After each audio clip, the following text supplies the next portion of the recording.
हरे कृष्ण कृष्ण कृष्ण हरे हरे हरे राम राम। हरे कृष्ण कृष्ण कृष्ण हरे राम राम। हरे कृष्ण कृष्ण कृष्ण हरे राम राम। हरे कृष्ण कृष्ण कृष्ण हरे राम राम। हरे कृष्ण कृष्ण कृष्ण हरे राम राम राम। हरे कृष्ण कृष्ण कृष्ण हरे राम राम। हरे कृष्ण कृष्ण कृष्ण हरे राम राम। हरे कृष्ण कृष्ण कृष्ण हरे राम राम। हरे कृष्ण कृष्ण कृष्ण हरे राम राम। हरे कृष्ण कृष्ण हरे राम राम। हरे कृष्ण कृष्ण कृष्ण हरे राम राम। हरे कृष्ण कृष्ण हरे राम राम। हरे कृष्ण कृष्ण हरे राम। हरे कृष्ण कृष्ण हरे राम। हरे कृष्ण कृष्ण हरे राम। हरे कृष्ण कृष्ण हरे राम। हरे कृष्ण कृष्ण हरे राम। हरे कृष्ण हरे राम राम राम। हरे कृष्ण कृष्ण हरे राम राम राम। हरे कृष्ण कृष्ण हरे राम राम। हरे कृष्ण कृष्ण हरे राम राम राम। हरे कृष्ण कृष्ण हरे राम राम राम। हरे कृष्ण कृष्ण कृष्ण हरे राम राम राम। हरे कृष्ण कृष्ण कृष्ण हरे राम राम। हरे कृष्ण कृष्ण कृष्ण हरे राम। हरे कृष्ण कृष्ण कृष्ण हरे राम राम। हरे कृष्ण कृष्ण कृष्ण हरे राम राम। हरे कृष्ण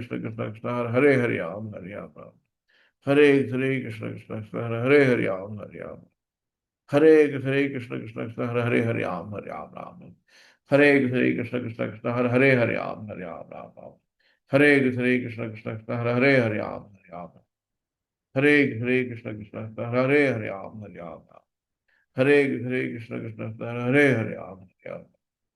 हरे कृष्ण कृष्ण कृष्ण हरे राम राम। हरे कृष्ण कृष्ण कृष्ण हरे राम राम। हरे कृष्ण कृष्ण कृष्ण हरे राम राम। हरे कृष्ण कृष्ण कृष्ण हरे राम राम। हरे कृष्ण कृष्ण कृष्ण हरे राम राम। हरे कृष्ण कृष्ण कृष्ण हरे राम राम। हरे कृष्ण कृष्ण कृष्ण हरे राम।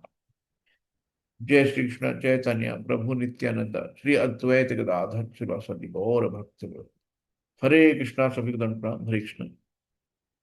तो हमें एक माला लगभग 7 मिनट से 10 मिनट के बीच में होती है।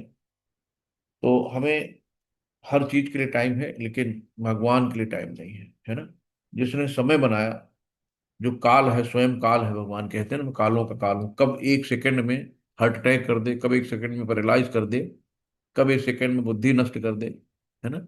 साफ पूरा टाइम मिल जाता है, लेकिन जब तक हम चहल चलते फिरते हैं जीते जागते हैं, टाइम नहीं है, टाइम नहीं है, टाइम नहीं है।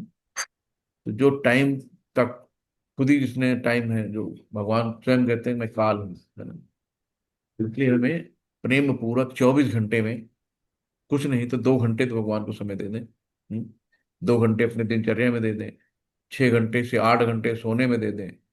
बाकी सब समय समय है, कुछ भी करो, अपनी घर गृहस्थी का काम करो, है ना। 8 घंटे और है। तो प्रभुपाद जी ने तो समय को बंटवारा किया है कि 8 8 8, 8 घंटा अपना दैनिक जीवन सोना वो करो, 8 घंटे में अपनी वर्किंग करो, और 8 घंटे भक्ति करो, है ना। तो 3 भागों में बांट दिया, 8 और 8 और 8। 8 घंटे सो लो, 8 घंटे अपने घर गृहस्थी वाले काम कर लो जो अपने जीविका के लिए चाहिए, और 8 घंटे भगवान की भक्ति दो। बस इतना ही समय है ना। तो सबको बराबर बराबर में बांटा है। तो ये नहीं कि इसका उधर का कर दो, उधर का उधर कर दो। तो कुछ तो करो, है ना। भगवत धाम जाना है। ये जो एक मौका मिला है आत्म साक्षात्कार का मनुष्य के जीवन में, पशु जीवन में आत्म साक्षात्कार नहीं कर पाएंगे। तो इस मनुष्य जीवन में हमें आत्म साक्षात्कार करना है। तो हमें अपने आप को जानना है कि हम यहाँ आए हैं किस लिए, है ना। गाय गधे भैंस की तरह बच्चे पैदा करके खा पी के सो के चले नहीं जाना है। तो ये खाने पीने सोने के लिए नहीं आए फिर अगला जन्म मिलेगा फिर खाओ पियो सो। अब देखो कलयुग अभी केवल अपने 5117 साल बीता है कलयुग का। तो कलयुग में ये हो रहा है ना। कोई किसी को छोड़ नहीं रहा। दिल्ली में देखो कितने बच्चे किडनैप होके पता नहीं कहाँ गायब हो गए, मानव तस्करियां हो रही हैं, लीवर गुर्दे निकाल लिए जा रहे हैं, है ना। कोई किसी को मार दे रहा है, कहीं किसी का रेप हुआ जा रहा है, कहीं किसी को चोरी डकैती हुई जा रही है, आदमी आदमी को खाया जा रहा है ना। तो इतना अभी कलयुग का शुरुआत है।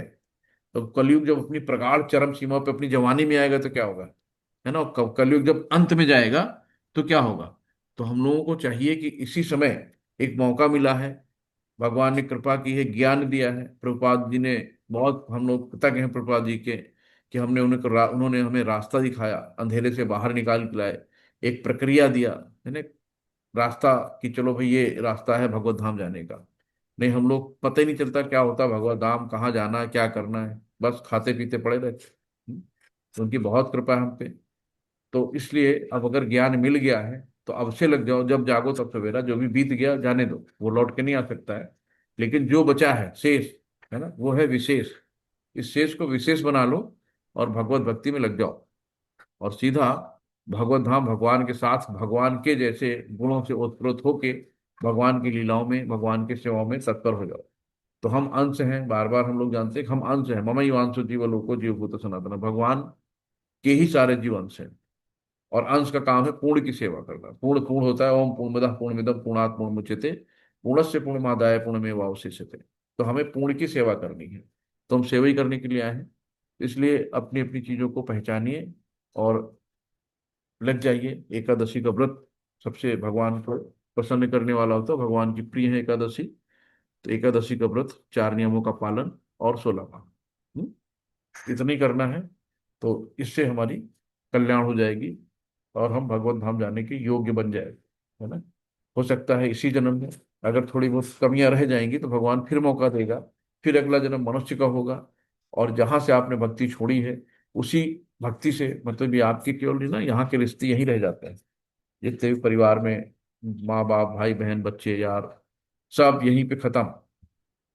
लेकिन जो आप भक्ति करते हो वो आपके साथ ही जाती है। वो आपके अगले जन्म में, आपने 4th लेवल क्रॉस कर लिया, 5th क्रॉस कर लिया है, तो ऐसा घर मिलेगा कि जहाँ 5th लेवल की पढ़ाई ऑलरेडी हो चुकी होगी, वहां आपको पहले ही बचपन से सुनने को मिलेगा, है ना। बचपन से ही गोद में मम्मी के मंदिर जाने लगोगे, बचपन से अच्छे विग्रह की सेवा शुरू हो जाएगी, है ना। अभी इस्कॉन बेंगलोर में एक जगन्नाथ है बच्चा, 3 साल का, तो नरसिंह आरती गाता है ना, तुलसी आरती गाता है, बोल नहीं पाता अभी ढंग से। तो भी 2.5 3 साल का, 3 साल का बच्चा होगा ज्यादा से ज्यादा, है ना। तो बचपन से मम्मी के साथ में, उनके मम्मी पापा गृहस्थ हैं, मंदिर में रहते हैं, तो वहीं पैदा हुआ। और वहीं से जब मम्मी पापा सुबह 3 4 बजे नहा धो के मंदिर पहुंचते हैं, तो वो भी उनके साथ में रहता है। तो उसको बचपन से भक्ति मिल गई, है ना। तो ये सब प्रूव्ड है, आपको सामने दिखते हैं कि कहीं कोई धनाढ्य घर में जन्म ले रहा है, कोई एकदम मलिन बस्ती में घर, गरीब घर के में ले रहा है, कोई भिखारी में जन्म ले रहा है ना। सब क्या है, ये सब हमारे कर्मों के प्रारब्ध हैं, है ना। अगर भक्ति जहां से छूटेगी तो ये पक्का है कि आपका जन्म मनुष्य का होना है, और अगला जन्म फिर भगवान मौका देंगे कि चलो इस बार चूक गए, अगली बार आ जाओ, है ना। भगवान इंतजार कर रहे हैं अपने बच्चों का। तो ये है ना कि अगर आपका बच्चा स्कूल जाता है पढ़ने, और स्कूल में क्लास टीचर ने उसको होमवर्क दिया और बच्चे ने होमवर्क नहीं किया, तो आप माँ बाप बहुत प्यार करते हो, अपने बच्चे को बहुत प्यार करते हो। अगर बच्चे को सजा मिल रही है, मार पड़ रही है, तो आप क्या करोगे? आप न्यूट्रल उदासीन होके केवल देख तो सकते हो, और टीचर से कहो कि हाँ और इसको और डांटो और इसको मारो, ये होमवर्क नहीं करता है ना। तो वैसे भगवान है कि जो हमें कर्म, हमारे नियत कर्म है, हमें कर्मों को करना पड़ेगा, है ना। अगर हम उन कर्मों को, यानी को हम उस होमवर्क को पूरा नहीं करेंगे, तो भगवान बहुत कृपालु, बहुत दयालु, बहुत हमें प्यार करता है, लेकिन भगवान कर क्या सकता है? वो उसी तरह माँ बाप की तरह न्यूट्रल है कि भाई अब क्या कर सकते हैं, बच्चे तो प्रिय बहुत है, लेकिन होमवर्क तो करनी है ना। होमवर्क नहीं करोगे तो कैसे आगे बढ़ोगे? इसलिए अपना अपना होमवर्क जो आपको मिला है, कि अपने आप को जानो, आत्म साक्षात्कार करने के लिए जन्म मिला है। यहाँ मौज मस्ती रंगलेलियां मनाने के लिए नहीं मिला है, जीभ का चटकारा मारने के लिए नहीं मिला, सोने के लिए नहीं मिला है कि खा पी के सो गए, जुबान के चटकारे मार लिए, और उसके बाद बुढ़ापे में हाय दैया हाय बप्पा बीमारी लग गई, डॉक्टरों के चक्कर लगा रहे हैं, मर के चले गए, है ना। तो आत्म साक्षात्कार के लिए मिला है, जानो, भगवान की सेवा करो, पूजा करो, सब कुछ अपने आप सरल हो जाएगा। सारी बीमारियां, रोग दो सब सही हो जाएंगे जब आप टाइम से नियमित से हर काम करेंगे, तो सब स्वस्थ रहेंगे, है ना। ओम अज्ञानतिमिरान्धस्य ज्ञानञ्जनशलाकया चक्षुरुन्मिलितं येन तस्मै श्रीगुरुवे नमः। श्रीचैतन्यमनोभीष्टं स्थापितं येन भूतले स्वयं रूपं कदा महिमां ददाति सुप्तान्तिकम्। वन्देऽहं श्रीगुरुं श्रीयुतकमलं श्रीगुरुवैष्णव श्रीरूपं साग्रजातं सहगण रघुनाथान्वितान्तं सजीवं सावधैतं सावधूतं परिजन सहित श्रीकृष्ण चैतन्य देवं श्री राधा कृष्ण पादां सहगण ललिता श्री शाखान्वितांश्च। हे कृष्ण करुणा सिंधु दीन बंधु जगतपते गोपेश गोपिका कांत राधा कांत नमस्तुते। तप्त कांचन गौरांगी राधे वृंदावनेश्वरी वृषभानुसुते देवी प्रणमामि हरि प्रिये। नमो विष्णुपादाय पृष्ठपृष्ठाय भूतले श्रीमते भक्ति वेदांत स्वामिनि इति नामिने। नमस्ते सरस्वती देवी गौरवाणी प्रचारिणी निर्विशेषा शून्यवादी पाश्चात्य देश तारिणी। जय श्री कृष्ण चैतन्य प्रभु नित्यानंद श्री अद्वैत गदाधर श्रीवासादि गौरा भक्त वृंदा। हरे कृष्णा हरे कृष्णा कृष्णा कृष्णा हरे हरे हरे राम राम राम हरे हरे। हरे कृष्णा कृष्ण कृष्ण हरे हरे हरे राम राम राम हरे हरे। हरे कृष्णा कृष्ण कृष्ण हरे हरे हरे राम राम राम हरे हरे। हरे कृष्णा सभी प्रणाम। तो आज हम लोग 18वें चैप्टर को कंटिन्यू करते हैं। जहां भगवान बता रहे थे ना, ब्रह्म भूत प्रसन्न आत्मा न सोचती न कांक्षति सम सर्वेश भूतेषु मद भक्तिम लभते पराम। है ना। तो जो भगवान से तदाकार हो गया, जिसने भगवान से प्रीति कर ली, भगवान से जुड़ गया, है ना, तो कभी उसके अंदर डर नहीं होता और निर्भय होता। भगवान का भक्त हमेशा निर्भय होता है और पूर्ण रूप से प्रसन्न होता है। उसे न हानि न सर्दी न गर्मी न मान न अपमान, किसी चीज का कोई फर्क नहीं पड़ता है ना। और वो कभी खेद नहीं व्यक्त करता है, कभी इच्छा नहीं करता है, सबको संभाव से देखता है, सब जीवों पर दया करता है ना। तो भगवान कहते हैं ऐसा जो है मेरी शुद्ध भक्ति को प्राप्त करता है। इस प्रकार जो दिव्य पद पर स्थित है वो तुरंत परम ब्रह्म का अनुभव करता है और पूर्णतः प्रसन्न हो जाता है ना। सारे दुख सारे सब चले जाएंगे। भगवान स्वयं यहाँ कहते हैं कि उस दिव्य पद पर स्थित होता है वो पूर्णतः प्रसन्न हो जाता है और वो कभी भी शोक नहीं करता है ना। यहाँ हम लोग दुखालय में दिन रात रोते रहते, ये प्रॉब्लम वो प्रॉब्लम, ये समस्या, है ना। और किसी वस्तु की कामना नहीं करता। जो हमारी अनकंट्रोल्ड डिजायर है ना, वो अपने आप खत्म हो जाती है। वो प्रत्येक जीव पर संभाव रखता है, सब पे दया करता है ना। सबको जानता है कि सब पे भगवान का अंश है। जितने भी सब भगवान के अंश है, इसमें कोई है ही नहीं ऐसा कि भगवान का अंश ना हो, है ना। तो सब में भगवान का अंश है, तो उसके अंदर दया भाव रहती है। वो उस अवस्था में मेरी शुद्ध भक्ति को प्राप्त करता है। ये हम लोग कल पढ़ चुके थे। और हम लोग आज अब भगवान कहते हैं, देखो कितना बढ़िया श्लोक, कितना बढ़िया श्लोक है ना।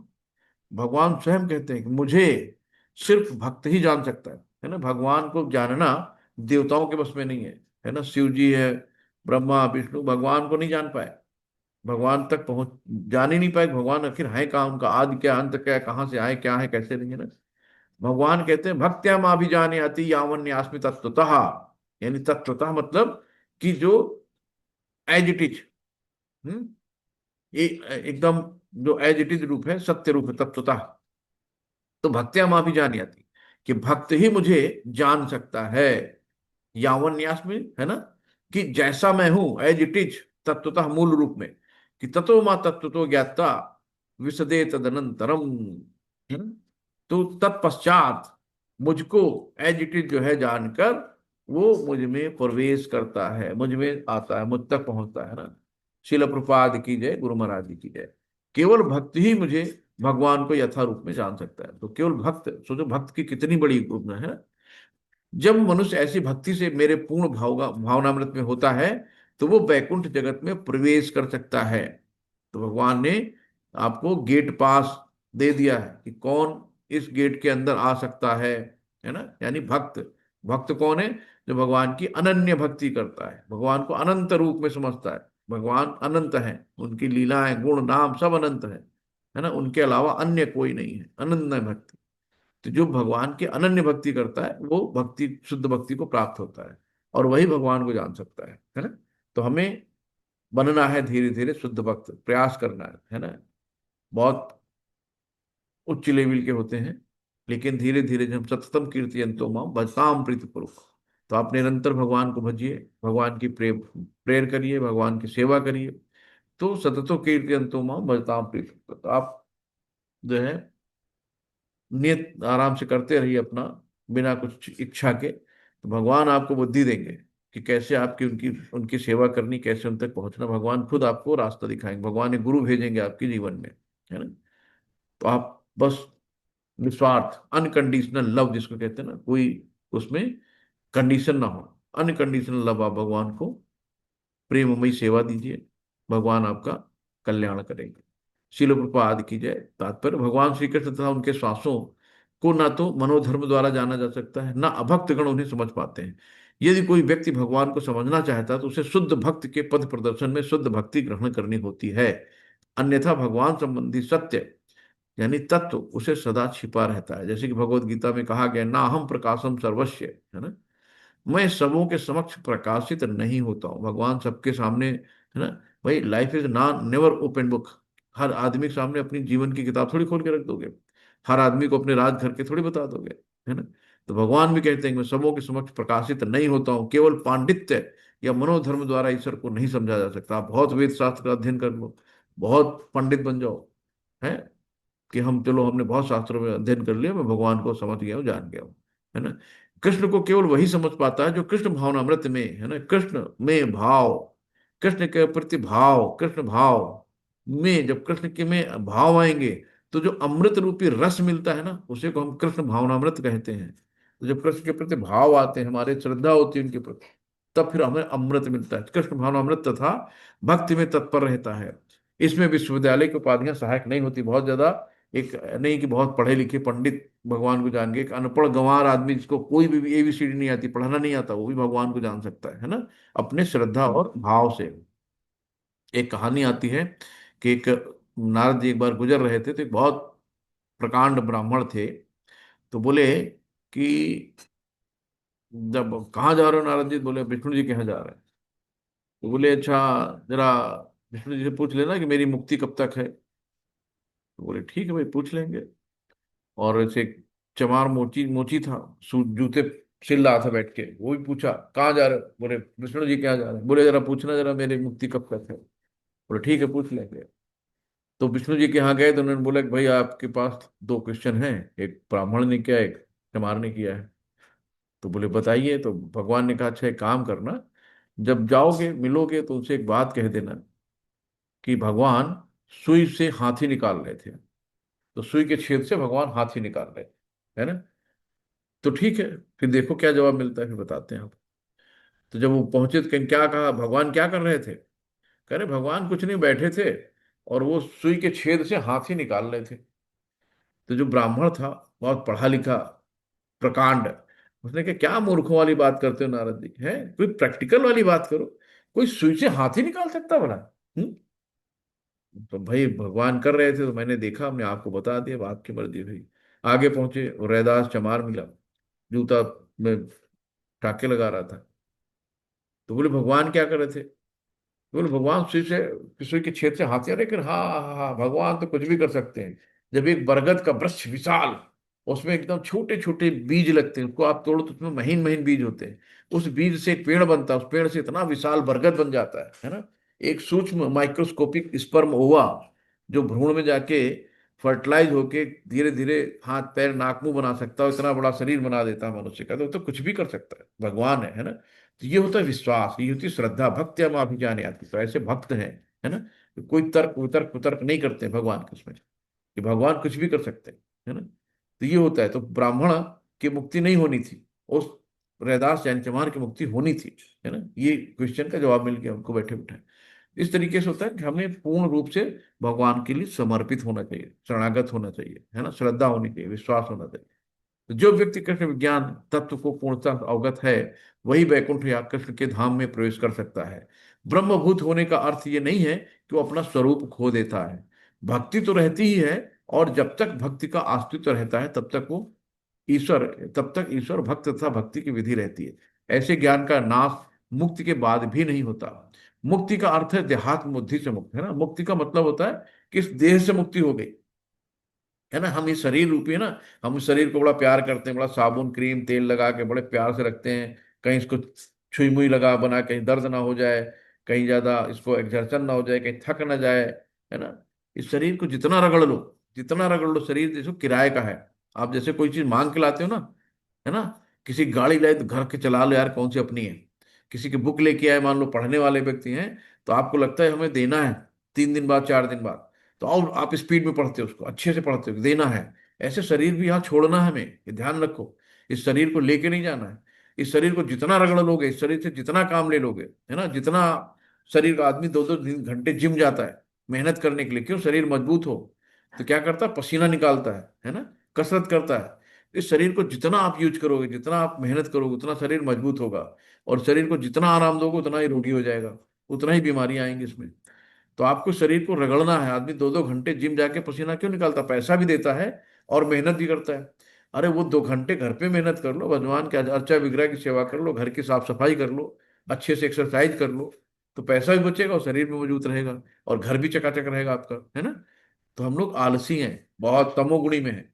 खाया पिया सो गए, और बाद में ये प्रॉब्लम, ये दर्द, वो दर्द, ये प्रॉब्लम, ये डॉक्टर, वो डॉक्टर, बीपी बढ़ गया, शुगर बढ़ गई, है ना। तो ये सब, हम आई एम क्रिएटर, कि हम ही क्रिएट करने वाले हैं। आज हम सुखी हैं तो अपने कर्मों से सुखी हैं, और दुखी हैं तो अपने कर्मों से। कोई किसी को ना सुख देता, ना कोई किसी को दुख देता है, भूल जाइए, है ना। कि भाई फलाने की वजह से हम सुखी हैं, या उसकी वजह से हम दुखी हैं। हम सिर्फ अपने कर्मों से, अपनी बुद्धि, हमारी बुद्धि हमारे खिलाफ काम करती है।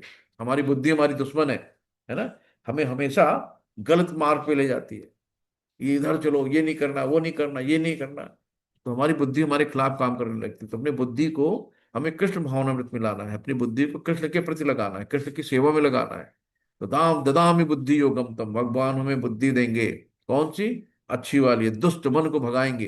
ये दुष्ट चंचल मन जो है ना, हमें न जीने देता है ना मरने देता है। हम जितना सुख चाहते हैं ना, हमें उतना ही दुख मिलता है ना। हम जिस चीज में सुख ढूंढना चाहते हैं, वो हमें अंत में दुखी देके जाता है। तो हमें सुख नहीं लेना, हमें आनंद लेना, सत्य चित आनंद, जो परमानेंट है ना, जो साथ में जाएगा आपके, है ना। तो मन बुद्धि अहंकार, यही है जो साथ में सब चीजें जाती हैं, जो आपके कर्म हैं, ये आगे का आपका जीवन निर्धारित करते हैं। अंत काले जब माम एवं स्मरण मुक्ता कलेवरम। तो जब अंत काल में जैसे ही आपकी स्मरण होती है, वैसे ही आपका अगला जीवन मिलता है। अब स्मरण का ये मतलब नहीं है कि चलो भैया आखिरी में, जैसे अजामिल की कहानी आती है कि अजामिल ने अपने बेटे का नाम नारायण रख दिया था। तो आखिरी में हर आदमी कहता, भैया अपने बच्चे का नाम लेता ना, भैया आप नारायण, पानी पिला दो, नारायण बचा लो, यमदूत आए ले जा रहे हैं, है ना। तो ऐसा नहीं है कि केवल नाम ले लिया और भगवत धाम पहुंच गए, है ना। और अजामिल ने नाम लेते ही भगवत धाम नहीं पहुंच गया था। ये एक अच्छा सा क्वेश्चन है। तो अजामिल क्या था? जब अजामिल ने भगवान का आखिरी में नाम लिया, तो नाम लेते समय उधर से देवदूत आ गए, और यमदूत तो आ ही गए थे कि यार इसने बहुत घिनौना काम किया है ना। अपने माँ बाप भी बच्चों को घर से निकाल दिया, एक वेश्या को रख लिया, 10 बच्चे पैदा कर लिए, चोरी डकैती लूटपाट करता था, है ना। तो वेश्या से सारे बच्चे पैदा हुए। तो ये कौन सा अच्छे सुने कर्म किए थे? तो यमराज उसको लेने आए, लेकिन वो नारायण जब नाम लिया तो यमदूत भी आ गए, देवदूत भी आ गए। अब दोनों में शास्त्रार्थ होने लगा कि भाई इसने भगवान का नाम लिया है, तो ये भगवत धाम जाने योग्य है। वो कह रहे हैं इसने जिंदगी भर पाप किए हैं, तो ये नरक लोक में जाने योग्य है।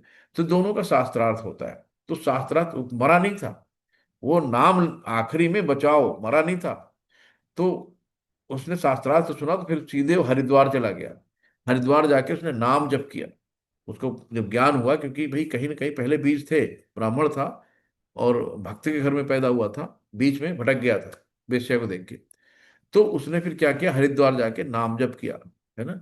और जब नाम जप किया और उसको एहसास हुआ कि हम कितना गलत थे, है ना, उसने उसका प्रायश्चित किया, और फिर भगवान को, भगवान के शरणागति हो गया, पूर्ण रूप से सरेंडर हो गया, सब कुछ छोड़ छाड़ के। तो वही छोड़ो घर द्वार, चला हरिद्वार, पे आखिरी में चला गया हरिद्वार, और फिर वहां से सीधे भगवत धाम गया। तो ऐसे नहीं कि उसने नाम लिया और सीधे भगवत धाम चला गया, नहीं, दोबारा उसने जब ज्ञान हुआ, तो फिर उसने, भगवान ने एक फिर मौका दिया ना, तो मौका दिया, और मौका दे के उसने मौके पे बढ़िया चौका लगाया, भगवत धाम चला गया, इस तरीके से थी। तो यहाँ पे है कि जो व्यक्ति कृष्ण विज्ञान तत्व के पूर्णतः अवगत नहीं, वो वैकुंठ जगत या कृष्ण के धाम में प्रवेश कर सकता है। ब्रह्मभूत होने का अर्थ यह है कि अपना स्वरूप खो बैठना। भक्ति तो रहती है, और जब तक भक्त का अस्तित्व रहता तब तक ईश्वर भक्त तथा भक्ति की विधि रहती है। ऐसे ज्ञान का नाश मुक्ति के बाद भी नहीं होता।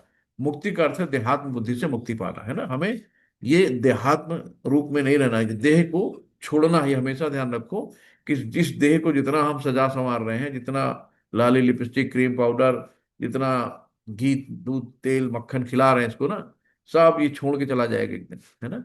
तो जो बेवफा है उसके साथ यारी करने से क्या मतलब, और जो साथ जा रहा है ना, तो उससे हमें ध्यान लगाना है ना। हम परमात्मा हमारे साथ है, तो हमेशा परमात्मा हर जीव के हृदय में रहता है। तो हमें परमात्मा को देखना है, हमें आत्मा, अपने आप को आत्मस्वरूप समझना है कि हम अमर अबर अजर अविनाशी हैं, कभी हमारा अंत नहीं होता है।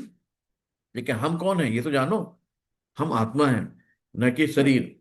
तो शरीर से आप अपना नाता तोड़ेंगे धीरे धीरे, और अपने मन को हटाएंगे, यार शरीर किसी, यहीं रह जाना, शरीर केवल इंस्ट्रूमेंट है, तो इससे जितना हम काम ले सकते हैं, जितना हम पैदल चल सकते हैं, पैदल नहीं, नौधा भक्ति होती है। नौधा भक्ति में क्या है, पैरों को भगवान के मंदिर तक ले जाना है, आंखों को भगवान के विग्रह के दर्शन करने हैं, है ना, कानों को भगवान के भजन कीर्तन सुनने हैं, जिह्वा को हरे कृष्ण महामंत्र भगवान के नाम जप करना है, मुंह को भगवान के चढ़ाए हुए प्रसाद लेने हैं, नाक को भगवान के चढ़े हुए जो फूल हैं उनको सूंघने के लिए है ना, हाथों को भगवान के विग्रह की सेवा करना है, पैरों को मंदिर तक जाना है पैदल चल के भगवान के दरबार में, है ना। तो ये तरीके से हम सारे जितनी भी हमारी इंद्रियां हैं सब भगवान की सेवा में लगा देते हैं। जब भगवान की हम सेवा में लगा देते हैं तो फिर ये नवधा भक्ति के अंदर आती है सब तरीके से। जैसे अमरेश महाराज ने सब तरीके से नवधा भक्ति की थी, है ना। तो यहाँ पे क्या है, सिर्फ एक उनमें से सिर्फ एक उठा लो, श्रवण, जैसे आप लोग बैठ के सुन रहे हैं, है ना, ये श्रवण होता है, सुनना। तो सुनना भी एक भक्ति है। तो आप बैठ के सुन रहे हैं तो सुनिए, सुनने का भी टाइम नहीं लोगों के पास, 1 घंटा बैठ के कान में ब्लूटूथ लगा के सुन ही लो भैया, वो भी नहीं है। तो इस तरीके से जो है चीजें होती हैं। और यहाँ पे क्या है कि धीरे धीरे जब भक्त अपनी शुद्ध भक्ति के कारण परमेश्वर के दिव्य गुणों तथा ऐश्वर्यों को यथार्थ जान सकता है, जैसा कि 11वें अध्याय में बताया है ना, कि केवल भक्ति द्वारा इसे समझा जा सकता है ना। इसकी पुष्टि यहाँ भी हुई है, मनुष्य भक्ति द्वारा भगवान को समझ सकता है और उसमें उसके धाम में प्रवेश कर सकता है ना। तो भौतिक बुद्धि से मुक्ति की अवस्था ब्रह्मभूत अवस्था प्राप्त करने के बाद भगवान के विषय में श्रवण करने से भक्ति का शुभारंभ होता है। तो जब हम भगवान के विषय में सुनेंगे ना तभी तो जानेंगे, जब सुनेंगे नहीं जानेंगे कैसे। तो भगवान के विषय में श्रवण करने से भक्ति का शुभारंभ होता है। जब कोई परमेश्वर के विषय में श्रवण करता है तो वो स्वतः ब्रह्मभूत अवस्था का उदय हो जाता है, और भौतिक कलमश तथा लोभ काम या विलोप, है ना, ये सब इनसे दूर होता है भौतिक कलमश से। तो ज्यो ज्यो भक्ति के हृदय से काम तथा इच्छाएं विलुप्त होती है ना, हमारी डिजायर, दिल मांगे मोर, जैसे जैसे काम और इच्छाएं हमारी विलुप्त होती हैं त्यों त्यों वो भगवत भक्ति के प्रति अधिक आसक्त होता जाता है, और इस तरह वो भौतिक कलमश से मुक्त हो जाता है। जीवन की उस स्थिति में वो भगवान को समझ सकता है। और श्रीमद् भागवतम का कथन है कि मुक्ति के बाद भक्ति योग चलता है, जब मुक्ति होती है तो भक्ति योग चलता है। इसकी पुष्टि वेदांत सूत्र में हुई है, अप्रयाण तत्रापि ही दृष्टम। इसका अर्थ है कि मुक्ति के बाद भक्ति योग चलता रहता है। श्रीमद् भागवत में वास्तविक भक्ति में मुक्ति की जो परिभाषा दी गई उसके अनुसार जीव अपने स्वरूप या अपनी निजी स्वाभाविक स्थिति में पुनः प्रतिष्ठापित हो जाता है। स्वाभाविक स्थिति की व्याख्या पहले की जा चुकी है, प्रत्येक जीव परमेश्वर का अंश है, अतएव उसकी स्वाभाविक स्थिति सेवा की है ना। हम लोग सेवा करने के लिए आए हैं। तो मुक्ति के बाद यह सेवा कभी रुकती नहीं है। वास्तविक मुक्ति मुक्ति तो देहात्म बुद्धि की भ्रांत धारणा से मुक्त होना है। तो वास्तविक मुक्ति क्या है कि हम अपने आप को आत्मा माने, है ना, इस देह से अलग, इस देह के प्रति उतना अटैचमेंट ना रहे, है ना। तो इस देह को समझ लो पराई है, आज नहीं तो इसको हमें देना, वापस करना, छोड़ना है। इस प्रकृति ने दी, प्रकृति को देके चले जाना है। सर्वकर्माणि सदा कुर्वाणो मद अव्यापाश्रय मत प्रसादादवाप्नोति शाश्वतम पद्म अव्ययम। शिल प्रपात की जय। मेरा शुद्ध भक्त मेरे संरक्षण में समस्त प्रकार के कार्यों में संलग्न रहकर भी मेरी कृपा से नित्य तथा अविनाशी धाम को प्राप्त करते हैं ना।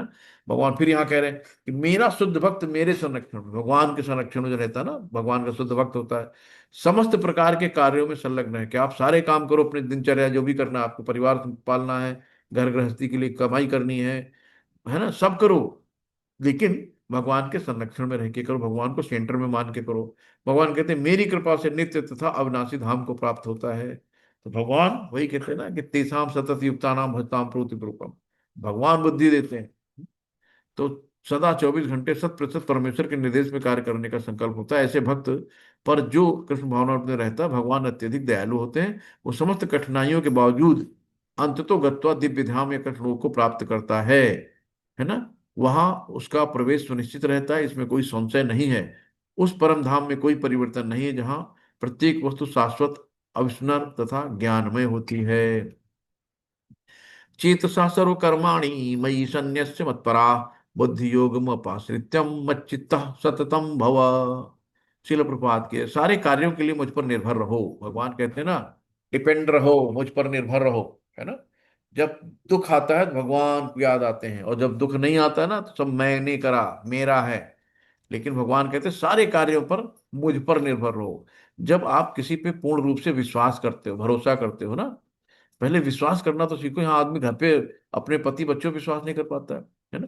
विश्वास करना सीखो। आपका विश्वास आपको उसके प्रति प्रेम जगाएगा, है ना। आज्ञाकारी बनो।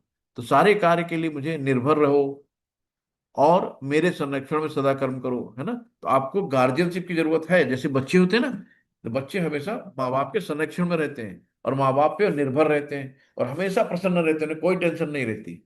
और हम जब बड़े होते हैं तो क्या होते हैं, इंडिपेंडेंट हो जाते हैं, किसी पे निर्भर नहीं रहेंगे और कोई सी का संरक्षण रक्षण की कोई जरूरत नहीं। हम खुद ही पिता बन गए, हम खुद ही मालिक हो गए, है ना।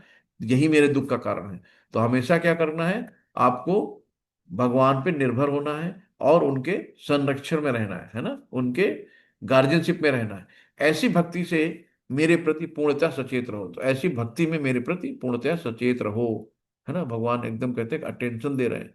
तो कृष्ण ने मुझे इस विषय कार्य को पूरा करने के लिए नियुक्त किया। अब आपको पता होना चाहिए, आपको जो जन्म मिला है, आपको जो ड्यूटी मिली है, आपको माँ की ड्यूटी मिली है, आपको पति की ड्यूटी मिली है, आपको बच्चे की ड्यूटी मिली है। आप ये समझो कि भगवान ने हमें इसके लिए नियुक्त किया है। तो हमें अपना कार्य नियमित और अच्छे ढंग से करना है, एक अच्छे से माँ का रोल अदा करना है ना। अपने बच्चों को अच्छे से परवरिश देनी, क्योंकि आपका बच्चा वो वही गुण 7 पुश्तों तक लेके जाएगा। 7 पीढ़ियां आप अच्छे कर सकते हो, 7 पीढ़ियां बर्बाद कर सकते हो। तो आप बच्चों को अच्छी नसीहत दो, अच्छे गुण दो, है ना। सिर्फ अपने सुख के लिए हाय हाय नहीं करना है। तो आप देखो कि इसमें हमारा भविष्य, हमारे बच्चों का भविष्य क्या है। तो अपने लिए आदमी लड़ता रहता है, वो नहीं करना है। तो हमें ये ध्यान रखना है कि भगवान ने हमें एक ड्यूटी दी है, हमें और इस ड्यूटी को अच्छे से निभाना है। एक माँ का रोल दिया है, एक पति का रोल दिया है, एक पत्नी का रोल दिया है, एक भाई का, एक बहन का। तो हमें उनको पूर्ण रूप से अच्छे से निभाना है ना। कि कोई भी रिश्ते हैं, उन रिश्तों को हमें पूरा सम्मान देना है। भाई है, बहन है, नंद है, भाभी है, बुआ है, फूफा है, पुत्र है, पुत्री है, पिता है ना, सबका। तो आप सोचो कि हमें इस रोल के लिए अदा किया गया, हमें इस रोल को अच्छे से करना है। आज कोई पिक्चर बनती है तो जब रोल अच्छा करता है ना हीरो, तो उसको अवार्ड मिलता है ना। तो जब अच्छा रोल करोगे, आप ननद का, भाभी का, पति का, पत्नी का रोल अच्छा करोगे, अच्छे बनोगे, तो लोग वाह वाह, क्या भाई कितनी अच्छी है, बहुत अच्छी है ना। तो कितना सम्मान मिलता है जब आपको कोई कहते हैं नहीं बहुत अच्छी भाभी है, बहुत अच्छी बहन है, बहुत अच्छी माँ है ना। तो ये अवार्ड है आपका, है ना।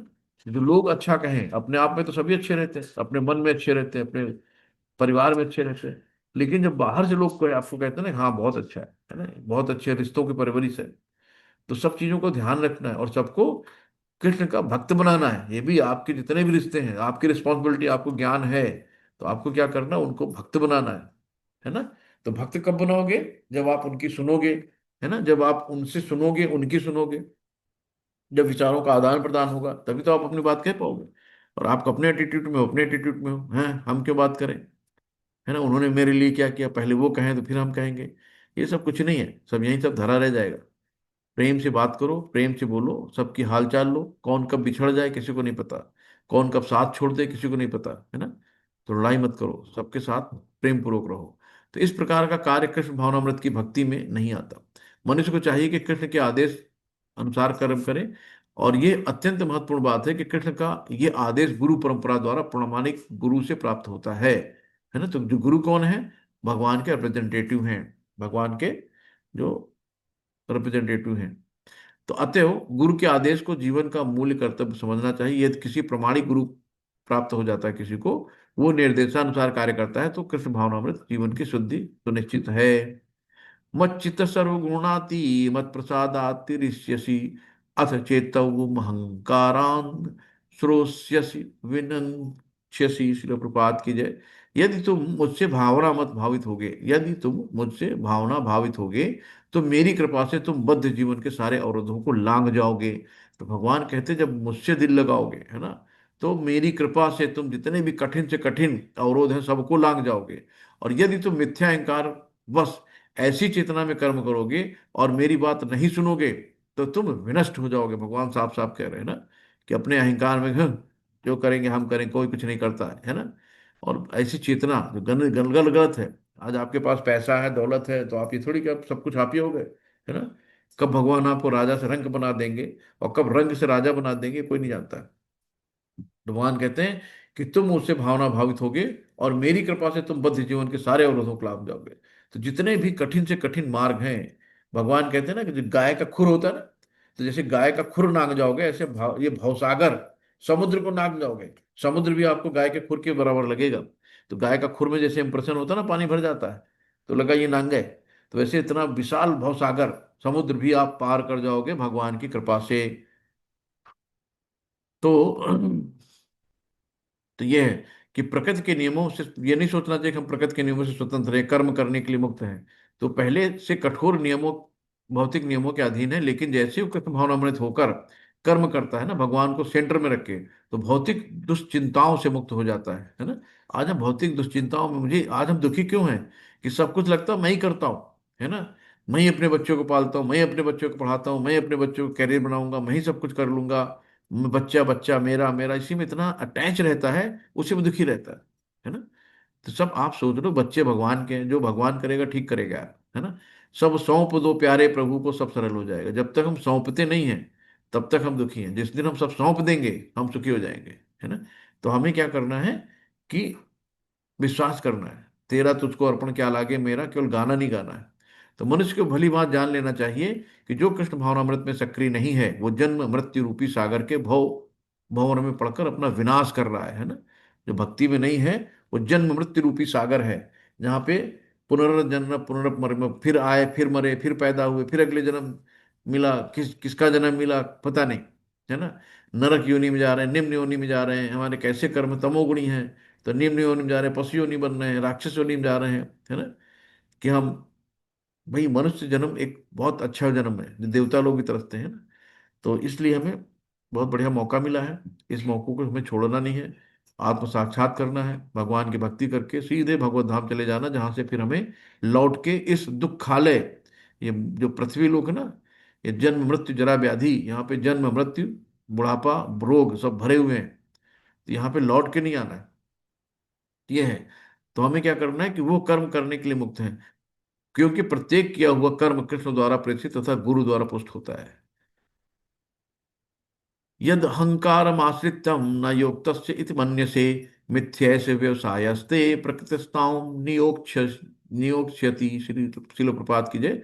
यदि तुम मेरे निर्देशानुसार कर्म नहीं करते और युद्ध में प्रवृत्त नहीं होते, तो तुम कुमार्ग पर जाओगे, तुम्हें अपने स्वभाववश युद्ध में लगना पड़ेगा। तो भगवान ने कभी नहीं कहा कि आप अपने कर्म छोड़ दो, है ना। भगवान ने हमेशा अर्जुन से कहा कि तुम क्षत्रिय हो और क्षत्रिय का काम है युद्ध करना, तो तुम युद्ध करो, है ना। भगवान ममई वांसो, हर हृदय में है, हर दिल में। भगवान चाहते हैं एक सेकंड में सबका हार्ट अटैक कर दें, खत्म टै। क्यों लड़ो भैया, एक सेकंड में पूरी सेना खत्म, सबका हार्ट अटैक हुआ, सब मर गए, पता नहीं चला कब क्या हुआ, है ना। तो भगवान अपने भक्तों को श्रेय देते हैं कि तुम करो, नाम तुम्हारा होगा, है ना। कि भगवान गीता में बता चुके हैं, आप पीछे पढ़ चुके हो कि तो पहले ही मारे जा चुके हैं अर्जुन, तो तुम तो निमित्त मात्र हो, है ना। निमित्त, है ना। सर्वसाची बोला कि तुम निमित्त मात्र हो। इस तरीके से सब कुछ भगवान करते हैं, लेकिन श्रेय अपने भक्तों को देते हैं। तो ये है। तो यहाँ पे अर्जुन एक सैनिक था और क्षत्रिय स्वभाव से, मतलब क्षत्रिय का मतलब होता है युद्ध करना। लेकिन वहां पे ये नहीं कि, लेकिन मिथ्या अहंकार, वो डर रहा था कि अपने गुरु पितामह मित्रों का वध कर और करके वो पाप का भागी होगा, है ना। तो हमें पाप का भाग, भगवान निर्देश दे रहे हैं तो उसमें पाप की कोई मतलब ही नहीं है ना। तो वो चीज है कि वो भूल जाता है कि हम साक्षात भगवान खड़े हैं, भगवान उसे आदेश दे रहे हैं। यही है बद्ध जीव की विस्मृति, यही हमारे दिमाग में, यही याद नहीं रहता भगवान कौन, हम कौन, है ना। तो ये चीज है कि भगवान सीधे सीधे बता रहे हैं कि मनुष्य को जीवन सिद्धि प्राप्त करने के लिए केवल कृष्ण भावनामृत में कर्म करना है। कोई भी अपने भाग्य का निर्णय ऐसे नहीं कर सकता जैसे भगवान कर सकते हैं। अतएव सर्वोच्च उत्तम मार्ग यही है कि परमेश्वर से निर्देश प्राप्त करके कर्म किया जाए। भगवान या भगवान के प्रतिनिधि रूप यानी गुरु के आदेश की वो कभी उपेक्षा ना करे। भगवान के आदेश को बिना किसी हिचक के पूरा करने के लिए वो कर्म करे। ऐसे सभी परिस्थितियों में सुरक्षित रहा जा सकता है ना। भगवान सुरक्षा की गारंटी देते हैं, हर तरीके से भगवान गारंटी दे रहे हैं, और फिर भी हम लोग आंखें नहीं खुलती हैं। स्वभावजेन कौन्तेय निबद्ध स्वेन कर्मणा कर्तुम नेक्षति यन्मोहात् कर्यस्य वसोऽपि तत्। शिल प्रपात की जय। इस समय तुम मोहवश मेरे निर्देशानुसार कर्म करने से मना कर रहे हो, लेकिन हे कुंती पुत्र, तुम अपने ही स्वभाव से उत्पन्न कर्म द्वारा बाध्य होकर वही सब करोगे, है ना। क्योंकि तुम क्षत्रिय हो, लड़ोगे तो है ही, आज नहीं तो कल लड़ोगे।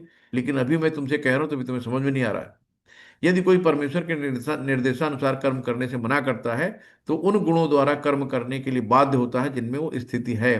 प्रत्येक व्यक्ति प्रकृति के गुणों के विशेष संयोग से वशीभूत है। हर आदमी में सतोगुण रजोगुण तमोगुण का होता है ना। और जिसकी जो ज्यादा होती है वही सामने आता है, और उसी के हिसाब से कर्म करता है। किंतु जो स्वेच्छा से परमेश्वर के निर्देशानुसार कार्यरत रहता है वही गौरवान्वित होता है ना। ईश्वर सर्वभूतानां हृदय से अर्जुन तिष्ठितः भ्राम्य सर्वभूतानां यंत्रारूढ़ानि मायया।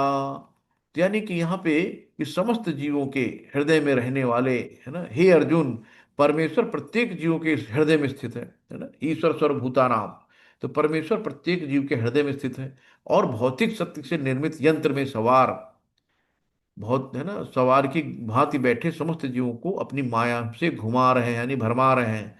तो भगवान क्या है, प्रत्येक जीव में स्थित है। और ये जो शरीर है ना, भौतिक यंत्र जिसको हम कहते हैं, यानी कार है, कार के अंदर ड्राइवर आत्मा स्वरूप बैठी है। अब आत्मा हो गई ड्राइवर और शरीर हो गया कार, है ना। तो क्या है कि माया में हम लोग भरमा रहे हैं सब। अर्जुन परम ज्ञाता था, और न लड़ने या लड़ने का उसका निर्णय उससे क्षुद्र विवेक तक सीमित था। भगवान कृष्ण ने उपदेश दिया है कि जीवात्मा व्यक्ति ही सर्वा नहीं है। भगवान या स्वयं कृष्ण अंतर्यामी परमात्मा रूप में हृदय में स्थित होकर जीव को निर्देश देते हैं। कभी कभी हम लोग कभी गलतियां करते हैं ना, तो दिल धड़कने लगता है, नहीं नहीं यार, ये नहीं करो, ये नहीं करो, सामान किसी को उठाओगे चोरी लग जाएगी, कोई देख लेगा, है ना। बचपन में जब पहली बार सिगरेट पीते थे, दिल में धड़कन, रे देख देख ना, बड़े सिगरेट पीते हैं, बड़े बड़े बन जाते हैं, क्या करते हैं बच्चे से यही सीखते हैं ना, बड़ों को देख के ही। तो कोई भी गलत काम करो तो दिल धड़कने लगता था, मुंह सूखने लगता था। तो क्या है, परमात्मा निर्देश है, कैसे आपको इंडिकेट करेंगे, बाहर निकल के तो आएंगे नहीं, ये क्या कर रहे हो, और अंदर आपको नॉक करते हैं, मत करो, गलत है। और फिर भी हम लोग कर जाते हैं, मन की सुनते हैं, है ना, दिल की नहीं सुनते। तो मन की सुनोगे तो मंकी बनोगे। तो मन को हमेशा अपने मन की लगाम अपने हाथ में रखो, मन को जाने न दो, मन को परमात्मा के कार्य में लगाओ। तो धीरे धीरे अभ्यास करोगे तो मन अपने आप कहेगा, यार हम भी चलो भक्ति करते हैं इसके साथ में, है ना। तो आपको इधर उधर बरगलाएगा नहीं।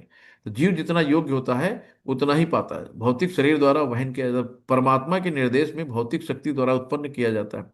जो ही जीव किसी विशेष प्रकार के शरीर में स्थापित कर दिया जाता है, वो शारीरिक अवस्था के अंतर्गत कार्य करना प्रारंभ कर देता है। अब जीव को कीड़े मकोड़े, कुत्ता, गाय, भैंस, बकरी, जहां मनुष्य जिसमें स्थापित किया उसी के अंतर्गत वो काम कर, जैसा है ना। उसका सुअर का स्वभाव मैला खाना तो मैला खाने लगेगा, है ना। इंसान का काम भगवान की भक्ति करना, भगवान की भक्ति करने लगेगा, है ना। और जिस गुण में होगा, रजोगुण है, तमोगुण, सतोगुण, उसके अंतर्गत वो काम करेगा जिसमें बधा है। अत्यधिक तेज मोटर कार में बैठा व्यक्ति कम तेज रफ्तार में बैठे व्यक्ति से अधिक तेज जाता है, भले ही वो जीव यानी अर्थात चालक एक ही क्यों ना हो, है। तो ड्राइवर एक ही है, कार भी एक, कोई ज्यादा तेज चला रहा है, कोई धीमे चला रहा है। इसी प्रकार परमात्मा के आदेश से भौतिक प्रकृति के विशेष प्रकार के जीवों के लिए विशेष शरीर का निर्माण करती है, जिससे वो अपनी पूर्व इच्छाओं के अनुसार कर्म करें, है ना। हमारी जो इच्छाएं रह जाती ना, कि मरते मरते अरे रसगुल्ला नहीं खाए, तो कहें चलो भैया मिठाई वाले के यहाँ पैदा करते हैं इसको, रसगुल्ला खाए बैठ के जाके। तो हमारी जो इच्छाएं रह जाती हैं कि हमने गाड़ी नहीं लिया, बंगले नहीं लिए, हमारे बच्चे नहीं हुए, हमारी बेटियां नहीं हुई, है ना। तो आदमी की जो आखिरी इच्छाएं होती, भगवान फिर मौका देता है, चलो भैया तुम्हारी इच्छा रह गई थी, फिर जाके एक बार जन्म ले लो। तो हमें अपनी इच्छाओं को समाप्त करना है ना। हमें इच्छाओं को खत्म कर देना, कोई इच्छा नहीं रहनी है, सिर्फ एक भगवान की भक्ति, यही है ना। भगवान के लिए जो भी करना है। तो इसलिए हम इन कर्मों के बंधन से छूट जाएंगे। और लेकिन अगर इच्छा लेके मरेंगे तो फिर से हमें दोबारा यहाँ पे आना पड़ेगा। तमेव शरणं गच्छ सर्वभावेन भारत, तत्प्रसादात् पराम शांति स्थानम प्राप्यसि शाश्वतम। शिला प्रपात की जय। यहाँ पे बताते हैं कि हे भारत, सब प्रकार से उसी की शरण में जाओ, उसकी कृपा से तुम परम शांति को तथा परम नित्य धाम को प्राप्त करोगे। तो भगवान यहाँ फिर कह रहे हैं कि सब प्रकार से उसी की शरण में जाओ, जिस उसकी कृपा से तुम परम शांति को तथा परम नित्य धाम को प्राप्त करोगे। तो जीव को चाहिए कि हृदय में स्थित भगवान की शरण में जाए, है ना, कि हृदय में स्थिति भगवान जो परमात्मा हमारे साथ है 24 घंटे। तो इससे इस प्रकार समस्त प्रकार के दुखों से छुटकारा मिल जाएगा। तो दुख से छुटकारा मिलने का, आप सुखी होना चाहते हो तो भगवान की शरणागति ले लो। ऐसे शरण पाने से मनुष्य न केवल इस जीवन से सारे कष्टों से छुटकारा पा सकेगा, अपितु अंत में वो परमेश्वर के पास पहुंच जाएगा। साफ साफ शास्त्रों में लिखा है, क्या है, दिव्य जगत तदृष्णो परम पदम के रूप में वर्णित है। क्योंकि सारी सृष्टि ईश्वर का राज्य है, अतः इसकी प्रत्येक भौतिक वस्तु वास्तव में आध्यात्मिक है। लेकिन परम पदम यानी विशेषता नित्य धाम को बताता है, जो आध्यात्मिक आकाश यानी वैकुंठ लोक कहलाता है। तो हमें आध्यात्मिक आकाश यानी वैकुंठ लोक तक यात्रा करनी है, कैसे? सिर्फ भगवान की भक्ति करके। और 15वें अध्याय में कहा गया, सर्वस्य चाहम हृदय सन्निविष्टो मत स्मृतिर्ज्ञानम अपोहिनम च वेदस्य सर्वैरहमेव वेद्यो वेदांत कृतदेव विदेव चाहम। भगवान प्रत्येक जीव के हृदय में स्थित है ना, प्रत्येक जीव में। अतः इस कथन का मनुष्य अंत स्थित परमात्मा की शरण ले, अर्थ है ना, कहने का अर्थ है कि भगवान कृष्ण की शरण ले। कृष्ण को पहले ही अर्जुन ने परम स्वीकार कर लिया है। 10वें अध्याय में अर्जुन ने कहा ना कि आप परम ब्रह्म हो, परम धाम हो, है ना, स्वीकार कर लिया। अर्जुन ने कृष्ण को भगवान तथा समस्त जीवों के परम धाम के रूप में स्वीकार कर रखा है। इसलिए यह उसने उसका निजी अनुभव तो ये है। तो ये सब महर्षियों ने प्रमाण दे दिए भगवान के, कृष्णम तू भगवान स्वयं, है ना, एते चांस चला कल एते चांस कला पुंसा कृष्णस्तु भगवान स्वयं। तो भगवान स्वयं कृष्ण ही है। इति ते ज्ञानमाख्यातं गुहितं ज्ञामया विमर्श्येत दशेषेण यथेच्छसि तथा कुरु। तो इति ते आख्यातं गुहितं गुहितरं मया विस्मृत्य एतत् अशेषेण यथा इच्छसि तथा कुरु। तो यहाँ पे कह रहे हैं कि इस प्रकार मैंने तुम्हें गुहितर ज्ञान बतला दिया है, इस पर पूरी तरह मनन करो और अब जो चाहो करो। भगवान ने कह दिया भैया हमें तुम्हें ज्ञान दे दी, बुद्धि दे दी, है ना, अब तुम्हारी मर्जी। तो ऐसे भगवान ने हमें भी यहाँ पैदा भेद दिया है और बुद्धि दी है, विवेक दिया है ना, चेतना अच्छी दी है। जानवरों में चेतना नहीं होती है। जानवर और इंसान में यही अंतर है कि जानवर से हमारी चेतना ज्यादा है ना।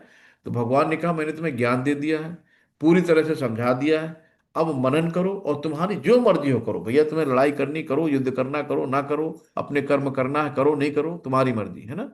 तो भगवान ने इस तरीके से सब कुछ कह दिया है। तो वही हम लोगों के लिए है कि यक्षेसी तथा कुरु, जैसी इच्छा हो वैसा करो। ये सूचित करता है कि ईश्वर जीव की यह किंचित स्वतंत्रता में हस्तक्षेप नहीं करता है। आपकी जो मर्जी हो करो, भगवान उसमें हस्तक्षेप करने नहीं आ रहा है यहाँ पे कि अरे ये क्या कर रहे हो, ये नहीं करो। भगवान कहता है तुमको बुद्धि दी, अपने बुद्धि से अपने कर्म करो, जैसे कर्म करोगे वैसे तुम्हें फल मिलेगा। तो भगवत गीता में भगवान ने सभी प्रकार से बतलाया है कि कोई अपनी जीवन दशा को किस प्रकार अच्छी बना सकता है। अर्जुन को उनका सर्वश्रेष्ठ उपदेश यह है कि हृदय में आसीन परमात्मा के शरणागत हुआ जाए। जो आपके हृदय में भगवान बैठे हैं उनके प्रति शरणागत होना, है ना, अपने आप को आत्मा माना, शरीर नहीं मानना। शरीर तो यही छूट जाएगा।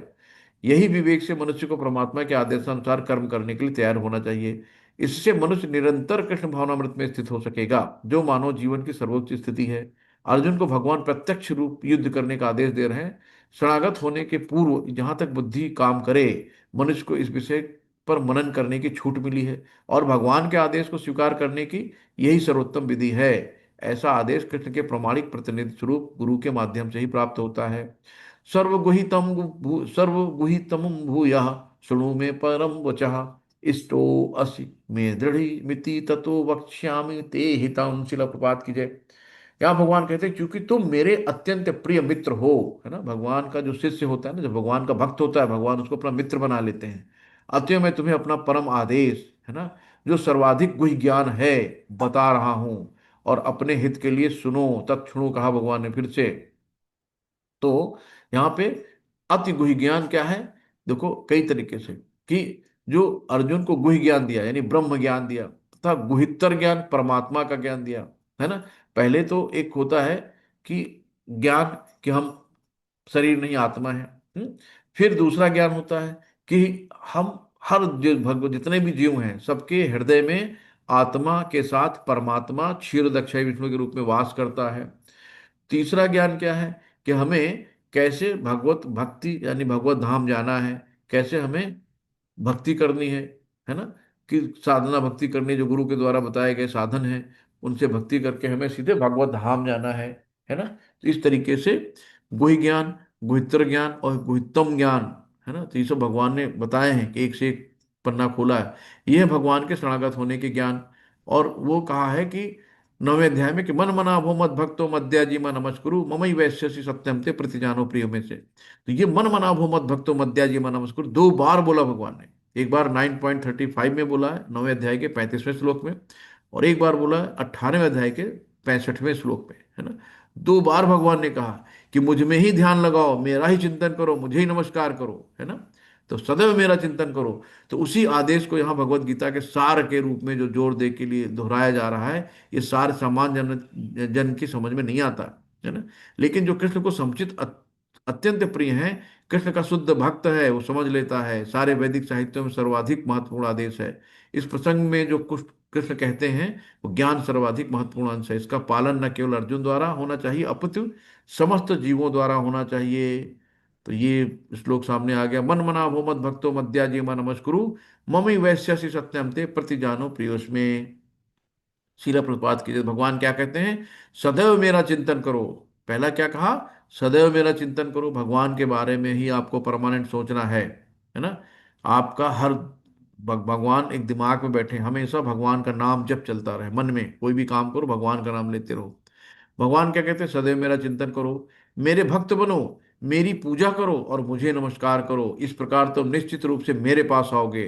मैं तुम्हें वचन देता हूं, भगवान वचन दे रहे हैं, है ना, क्योंकि तुम मेरे परम प्रिय मित्र हो। तो भगवान वचन देते हैं कि अगर आप उनका चिंतन करोगे, उनकी पूजा करोगे, उनके भक्त को बनोगे, उनको नमस्कार करोगे, तो सीधे सीधे भगवान कहते हैं तुम मेरे पास आओगे। ज्ञान का गुहितम अंश है कि मनुष्य कृष्ण का शुद्ध भक्त बने, सदैव उन्हीं का चिंतन करे, उन्हीं के लिए कर्म करे। व्यवसायिक ध्यायी बनना कठिन नहीं है ना। व्यवसायिक ध्यायी मतलब आप काम करते रहो अपना, जो भी आपके नियत कर्म हैं। ड्यूटी जा रहे हो ड्यूटी जाओ, बिजनेस कर रहे हो बिजनेस करो, लेकिन भगवान को याद रखो हमेशा। जीवन को इस प्रकार ढालना चाहिए कि कृष्ण का चिंतन करने से सदा का का सदा अवसर प्राप्त रहे। मनुष्य इस प्रकार कर्म करे कि उसके सारे नित्य कर्म कृष्ण के लिए हो।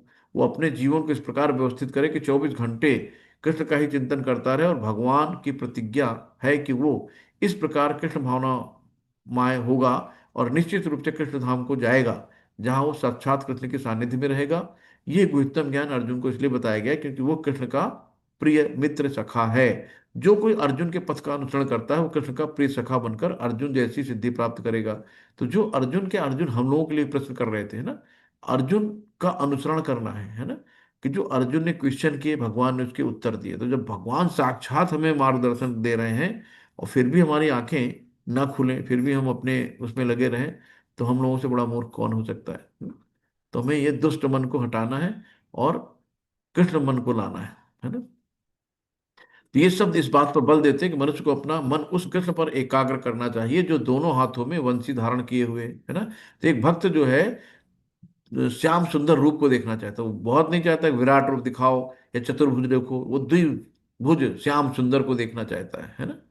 तो जो क्या है कि दोनों हाथों में बंसी धारण किए हुए, सुंदर मुख वाले तथा अपने बालों में मोर पंख धारण किए हुए सांवले बालक के रूप में हैं। तो ब्रह्म संहिता में, है ना, ब्रह्मा जी कहते हैं कि मनुष्य को परम ईश्वर के आदि स्वरूप कृष्ण पर अपने मन को एकाग्र करना चाहिए। उसे अपने मन को भगवान के अन्य रूपों की ओर नहीं मोड़ना चाहिए।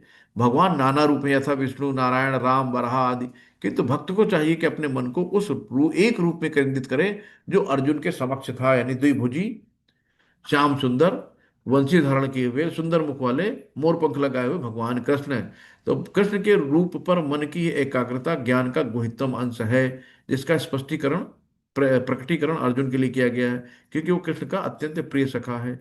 सर्वधर्म परित्याजम मामेकम शरणम व्रजम अहम त्वाम सर्व पाप्यभ्यो मोक्षयिष्यामि मा शुचि। भगवान यहाँ कहते हैं कि सब धर्म परित्याग करो, है ना। सर्व धर्म का मतलब ये नहीं कि हिंदू मुस्लिम सिख ईसाई, सारे धर्म, स्त्री धर्म पुत्र धर्म पति धर्म पिता धर्म, है ना, समाज धर्म जो भी है, सब धर्म छोड़ो और भगवान कहते हैं मेरी शरण में आओ। अहम तो हम सर पापे, मैं तुम्हें सारे पापों से मुक्त कर दूंगा, अनंत जन्मों के पाप है ना, भगवान कहते हैं मेरी शरण में आओ, सब मौत खत्म, नील हो जाओगे, है ना। तो बताओ कितनी बढ़िया भगवान सुविधा दे रहे हैं कि जन्मों जन्मों के हमने जो पाप कर्म किए हैं, भगवान की शरण में जाने से सब खत्म हो जाते हैं। और मोक्षिस मामी मासुचु, और भगवान मोक्ष प्रदान करते हैं, कहते हैं डरो मत, है ना। चलिए प्रपात कीजिए, कहते हैं समस्त प्रकार के धर्मों का परित्याग करो और मेरी शरण में आओ, मैं तुम्हें समस्त पापों से तुम्हारा उद्धार कर दूंगा, डरो मत। भगवान गारंटी दे रहे हैं, हर जगह गारंटी दे रहे हैं, और फिर भी हमें विश्वास नहीं होता भगवान के ऊपर ना। भगवान ने अनेक प्रकार के ज्ञान तथा धर्म की विविधियां बताई हैं, परम ब्रह्म का ज्ञान, परमात्मा का ज्ञान, है ना। परम ब्रह्म क्या है? वही जो ब्रह्म ज्योति तक लोग जाते हैं, है ना, जो योगी लोग होते हैं, वो जो बहुत ज्ञानी होते हैं, वो परमात्मा को ढूंढते हैं, कहाँ ढूंढते हैं? अपने हृदय में, कि भाई मैंने परमात्मा का साक्षात्कार कर लिया है शास्त्रों के द्वारा पढ़ पढ़ के, है ना। लेकिन भक्त क्या है? भगवान को अर्चे मुकरी में, अर्चे विग्रह में ढूंढता है ना, उनकी सेवा करता है और बहुत संतुष्ट रहता है। तो अनेक प्रकार के आश्रमों तथा वर्णों का ज्ञान, संन्यास ज्ञान, अनासक्ति, इंद्रिय तथा मन का संयम, ध्यान आदि का ज्ञान भगवान सब दे चुके हैं। उन्होंने अनेक प्रकार से नाना प्रकार के धर्मों का वर्णन किया है ना। अब भगवत गीता का सार प्रस्तुत करते हुए भगवान कहते हैं कि अभी तक बताई गई सारी विधियों का परित्याग करके अब केवल मेरी शरण में आओ। इस शरणागति से समस्त पापों से बच जाएगा, क्योंकि भगवान स्वयं उसकी रक्षा का वचन दे रहे हैं ना, भगवान स्वयं कह रहे हैं कि भाई सब छोड़ो, टेंशन नहीं करो, हम है ना। तो 7वें अध्याय में बताया गया है कि कृष्ण की पूजा कर सकता है कौन? कर सकता है जो सारे पापों से मुक्त हो गया हो। तो हम लोग पूजा वूजा जो करते हैं ना, कुछ नहीं लगता है ना। हम लोग पूजा लायक भी नहीं है, क्योंकि हम इतने पापी हैं। भगवान पूजा ग्रहण नहीं करते हैं। पूजा ग्रहण किससे करते हैं? गुरु के द्वारा। जब तक आप गुरु नहीं करते हो, है ना, तब तक जो भी पूजा करते हैं भगवान गुरु के द्वारा पूजा ग्रहण करते हैं। जब आप भोग लगाते हो ना, तो आपका भोग भी भगवान स्वीकार नहीं करते हैं, है ना। तो पहले भोग लगाना है गुरु का, है ना। तो गुरु को भोग लगाओ और गुरु से प्रार्थना करो कि हे गुरु महाराज, क्योंकि हम भगवान को नहीं खिला सकते, हम इतने पापी हैं, कपटी हैं, है ना, हमारे मन इतना कलमश भरा हुआ है, इतने जन्म जन्म का पाप भरा हुआ है, हम इतने भगवान को भोग नहीं लगा सकते, है ना। भगवान को शुद्धता चाहिए, भगवान के बर्तन अलग चाहिए, भगवान की किचन अलग होती है, भगवान का वस्त्र धुलने के लिए वॉशिंग मशीन अलग होती है, भगवान के सब कुछ अलग होता है ना। हम लोग कुछ कर ही नहीं पाते हैं, उतनी सेवा ही नहीं कर पाते हैं। भगवान का खाना जो भोग लगता है ना, 16 माला करके लगाई जाती है।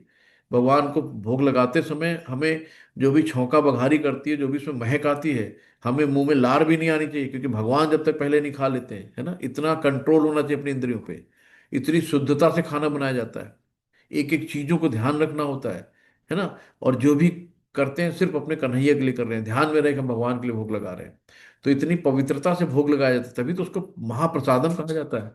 एक एक प्रसाद खा के भगवान लोगों की बुद्धि चेंज कर देते हैं ना। भगवान जब प्रभुपाद जी वहां विदेश गए, तो उन्होंने हैप्पियों, जो हिप्पी थे, उनको हैप्पी बनाया, सिर्फ प्रसाद खिला के। एक वो कहते थे मेरा एक एक रसगुल्ला एटम बम है, जिसने खा लिया वो भक्ति में आ गया, है ना। तो ये चीजें हैं। तो भगवान, वो प्रसाद बनाने वाला भी तो हो, वो भाव हो भगवान के लिए बना रहे हो, शुद्धता हो, नहा धो के एकदम शुद्ध होके अच्छे से भगवान के लिए प्रसाद बना रहे हैं, है ना। भगवान को भोग हम नहीं लगा सकते। हम गुरु महाराज जी से ऑफर करते हैं कि हे गुरु महाराज जी, भगवान को भोग लगाओ, भगवान खाएं, फिर आप खाओ, और फिर आपका उच्छिष्ट हम खाते हैं। तो हम इतने महान नहीं हो कि हम डायरेक्ट भगवान को ऑफर कर देंगे। तो इसलिए होता है गुरु की शरण में इसीलिए जाना होता है, कि बिना गुरु के नहीं होता है। तो गुरु मुक्त आत्माएं हैं, गुरु शुद्ध हैं, शुद्ध भक्त हैं गुरु लोग, है ना। तो शुद्ध भक्ति भगवान की पूजा कर सकता है। तो हमें जो भी करना है, भगवान पहले गुरु की पूजा करनी है, गुरु को ही सब कुछ करना है, और गुरु से प्रार्थना करनी है कि गुरु महाराज भगवान को भोग लगाओ, भगवान की पूजा, भगवान से पूजा एक्सेप्ट कराओ। तो गुरु महाराज जी, एक बार राधा रानी और गुरु महाराज जी दोनों लोग खड़े थे। तो एक भक्त ने अंदर जाना था, भगवत धाम जाने के लिए तैयारी हो रही थी। तो वहां पे पहले सब लोग जो हाँ पूजा कर रहे थे, हाँ मंदिर में थे, मंदिर में राधा रानी थी और गुरु महाराज जी खड़े थे। तो राधा रानी प्रसाद दे रही थी।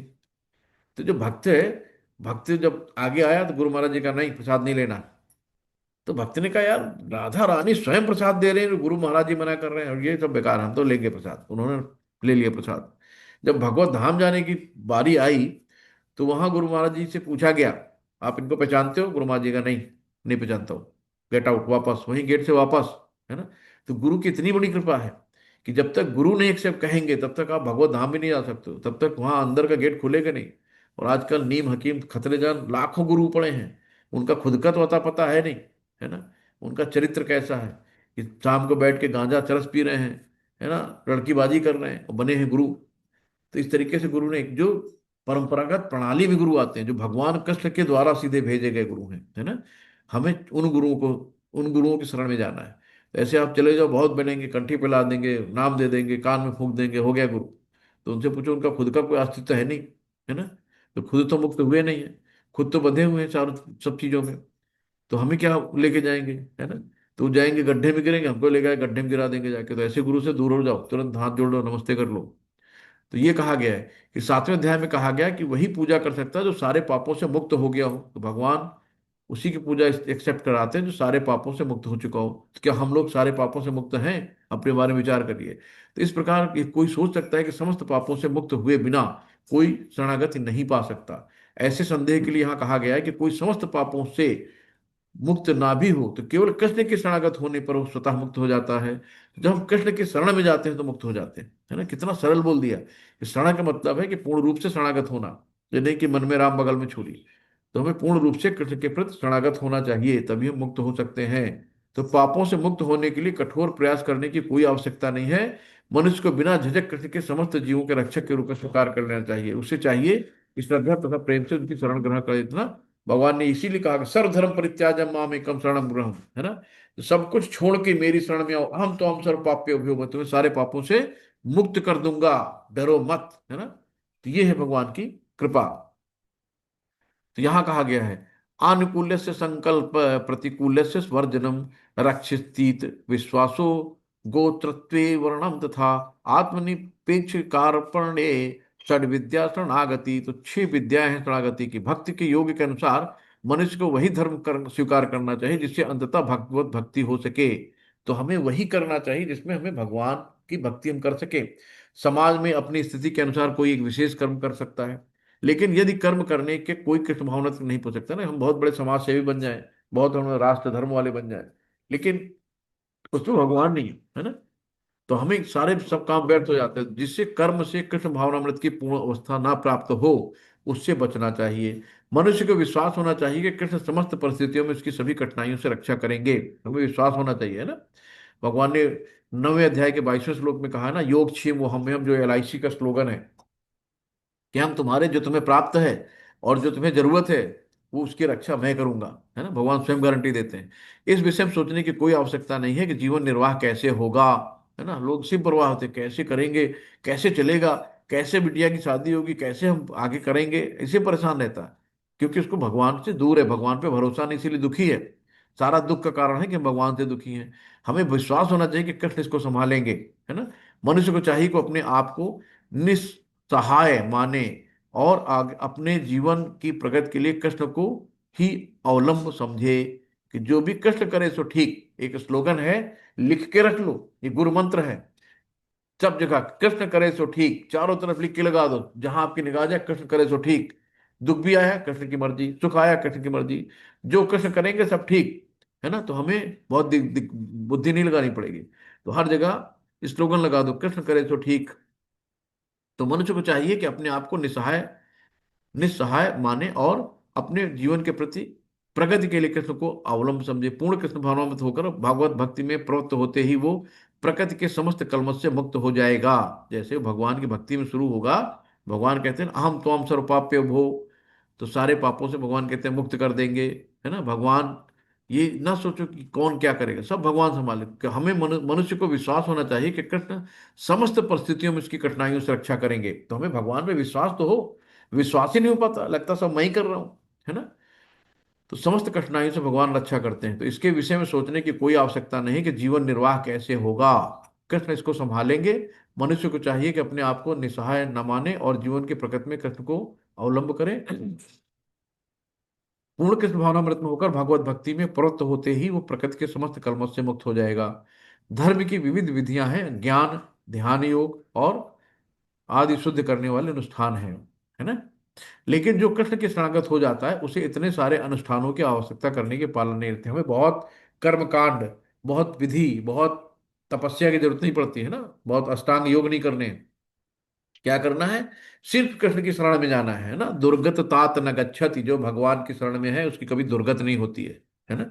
तो हम शरणागत ही नहीं हो पाते हैं, केवल दिखावा करते हैं कि हमने पूजा कर ली, ये कर लिया, वो कर लिया, भगवान की शरण, लेकिन भगवान पे भरोसे नहीं कर पाते। भगवान जो करेगा ठीक करेगा, है ना।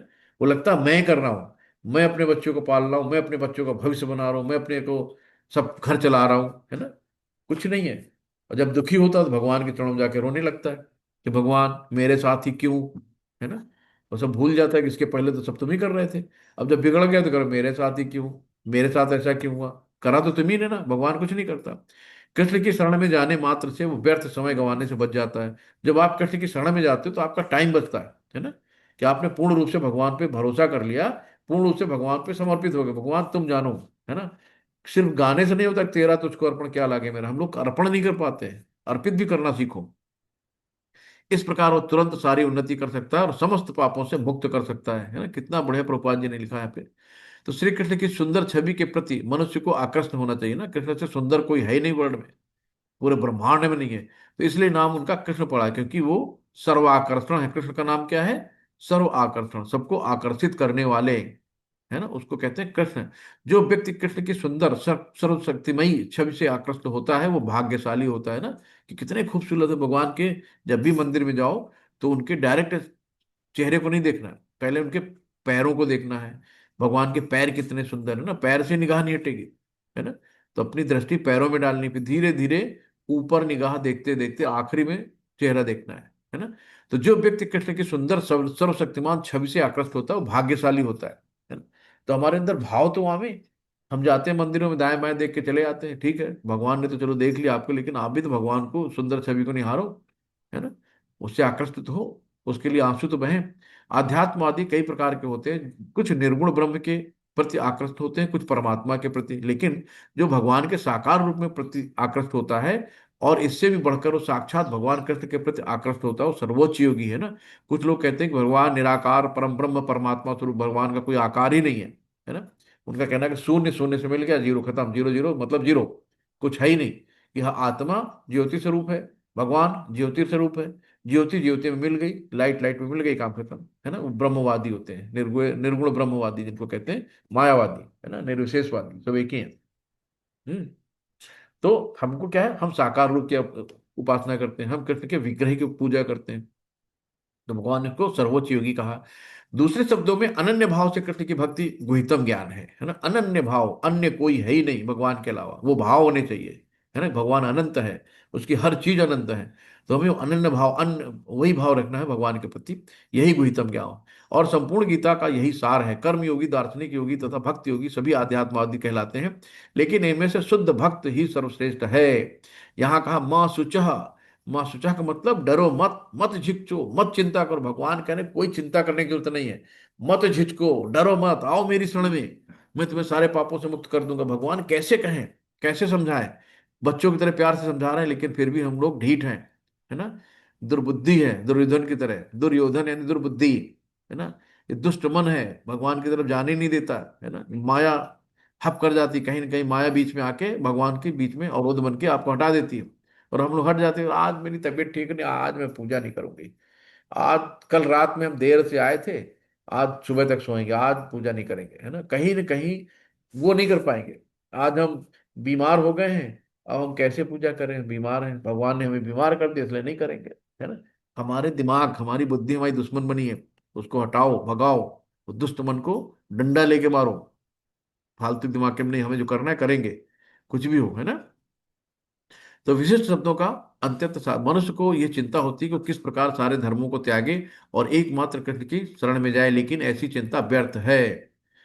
इदम ते नाथ पस्काय नाभ, नाभ, इदम ते न अतपस्काय न अभुक्ताय कदाचन, न च अश्रुस्वे वाच्यम, न च माम यह अभ्यसूयति। शिल प्रपात कीजिए। अब भगवान सीधे सीधे कह रहे हैं, है ना, कि यह कोई ज्ञान उनको कभी ना बताया जाए जो ना तो संयमी है, ना एक निष्ठ है, ना भक्ति में रत है, और ना उसे जो मुझसे द्वेष करता है। भगवान कहते हैं सबके लिए ज्ञान नहीं है, है ना। जो सुनना चाह रहा है उसे सुनाओ, और जो सुनना नहीं चाह रहा उसको कदे ही नहीं सुनाओ, जाओ भैया तुम अपनी अपनी दुनिया में ठीक हो, है ना। क्योंकि कभी कभी बहुत से आपको मिलेंगे जो भगवान भगवान को नहीं मानते, वह मैं कोई भगवान भगवान नहीं मानता हूँ, सब बेकार है, सब कुछ नहीं है ना। तो उनसे आप दूरी बना लो। जो भगवान की बुराई करता है या तो उसको ही मार दो, और या फिर वहां से हट जाओ, है ना, अगर भाई कमजोर हो तो कभी भगवान की बुराई किसी का, आपके पिता की कोई बुराई करेगा तो आप सुन पाओगे? आपके मम्मी पापा को कोई गाली देगा आप सुन पाओगे? है ना। या तो वहीं मार दो और या फिर वहां से हट जाओ। तो कभी भी भगवान की बुराई नहीं सुनना है। और जो ज्ञान हमें उनको नहीं बताना जो भगवान के विरोध है, भगवान से द्वेष करते हैं, भगवान में रत नहीं है, भक्ति में रत नहीं है ना। तो ऐसे आसुरी लोग होते हैं, उनको हमें ज्ञान नहीं देना है, सुनेंगे नहीं।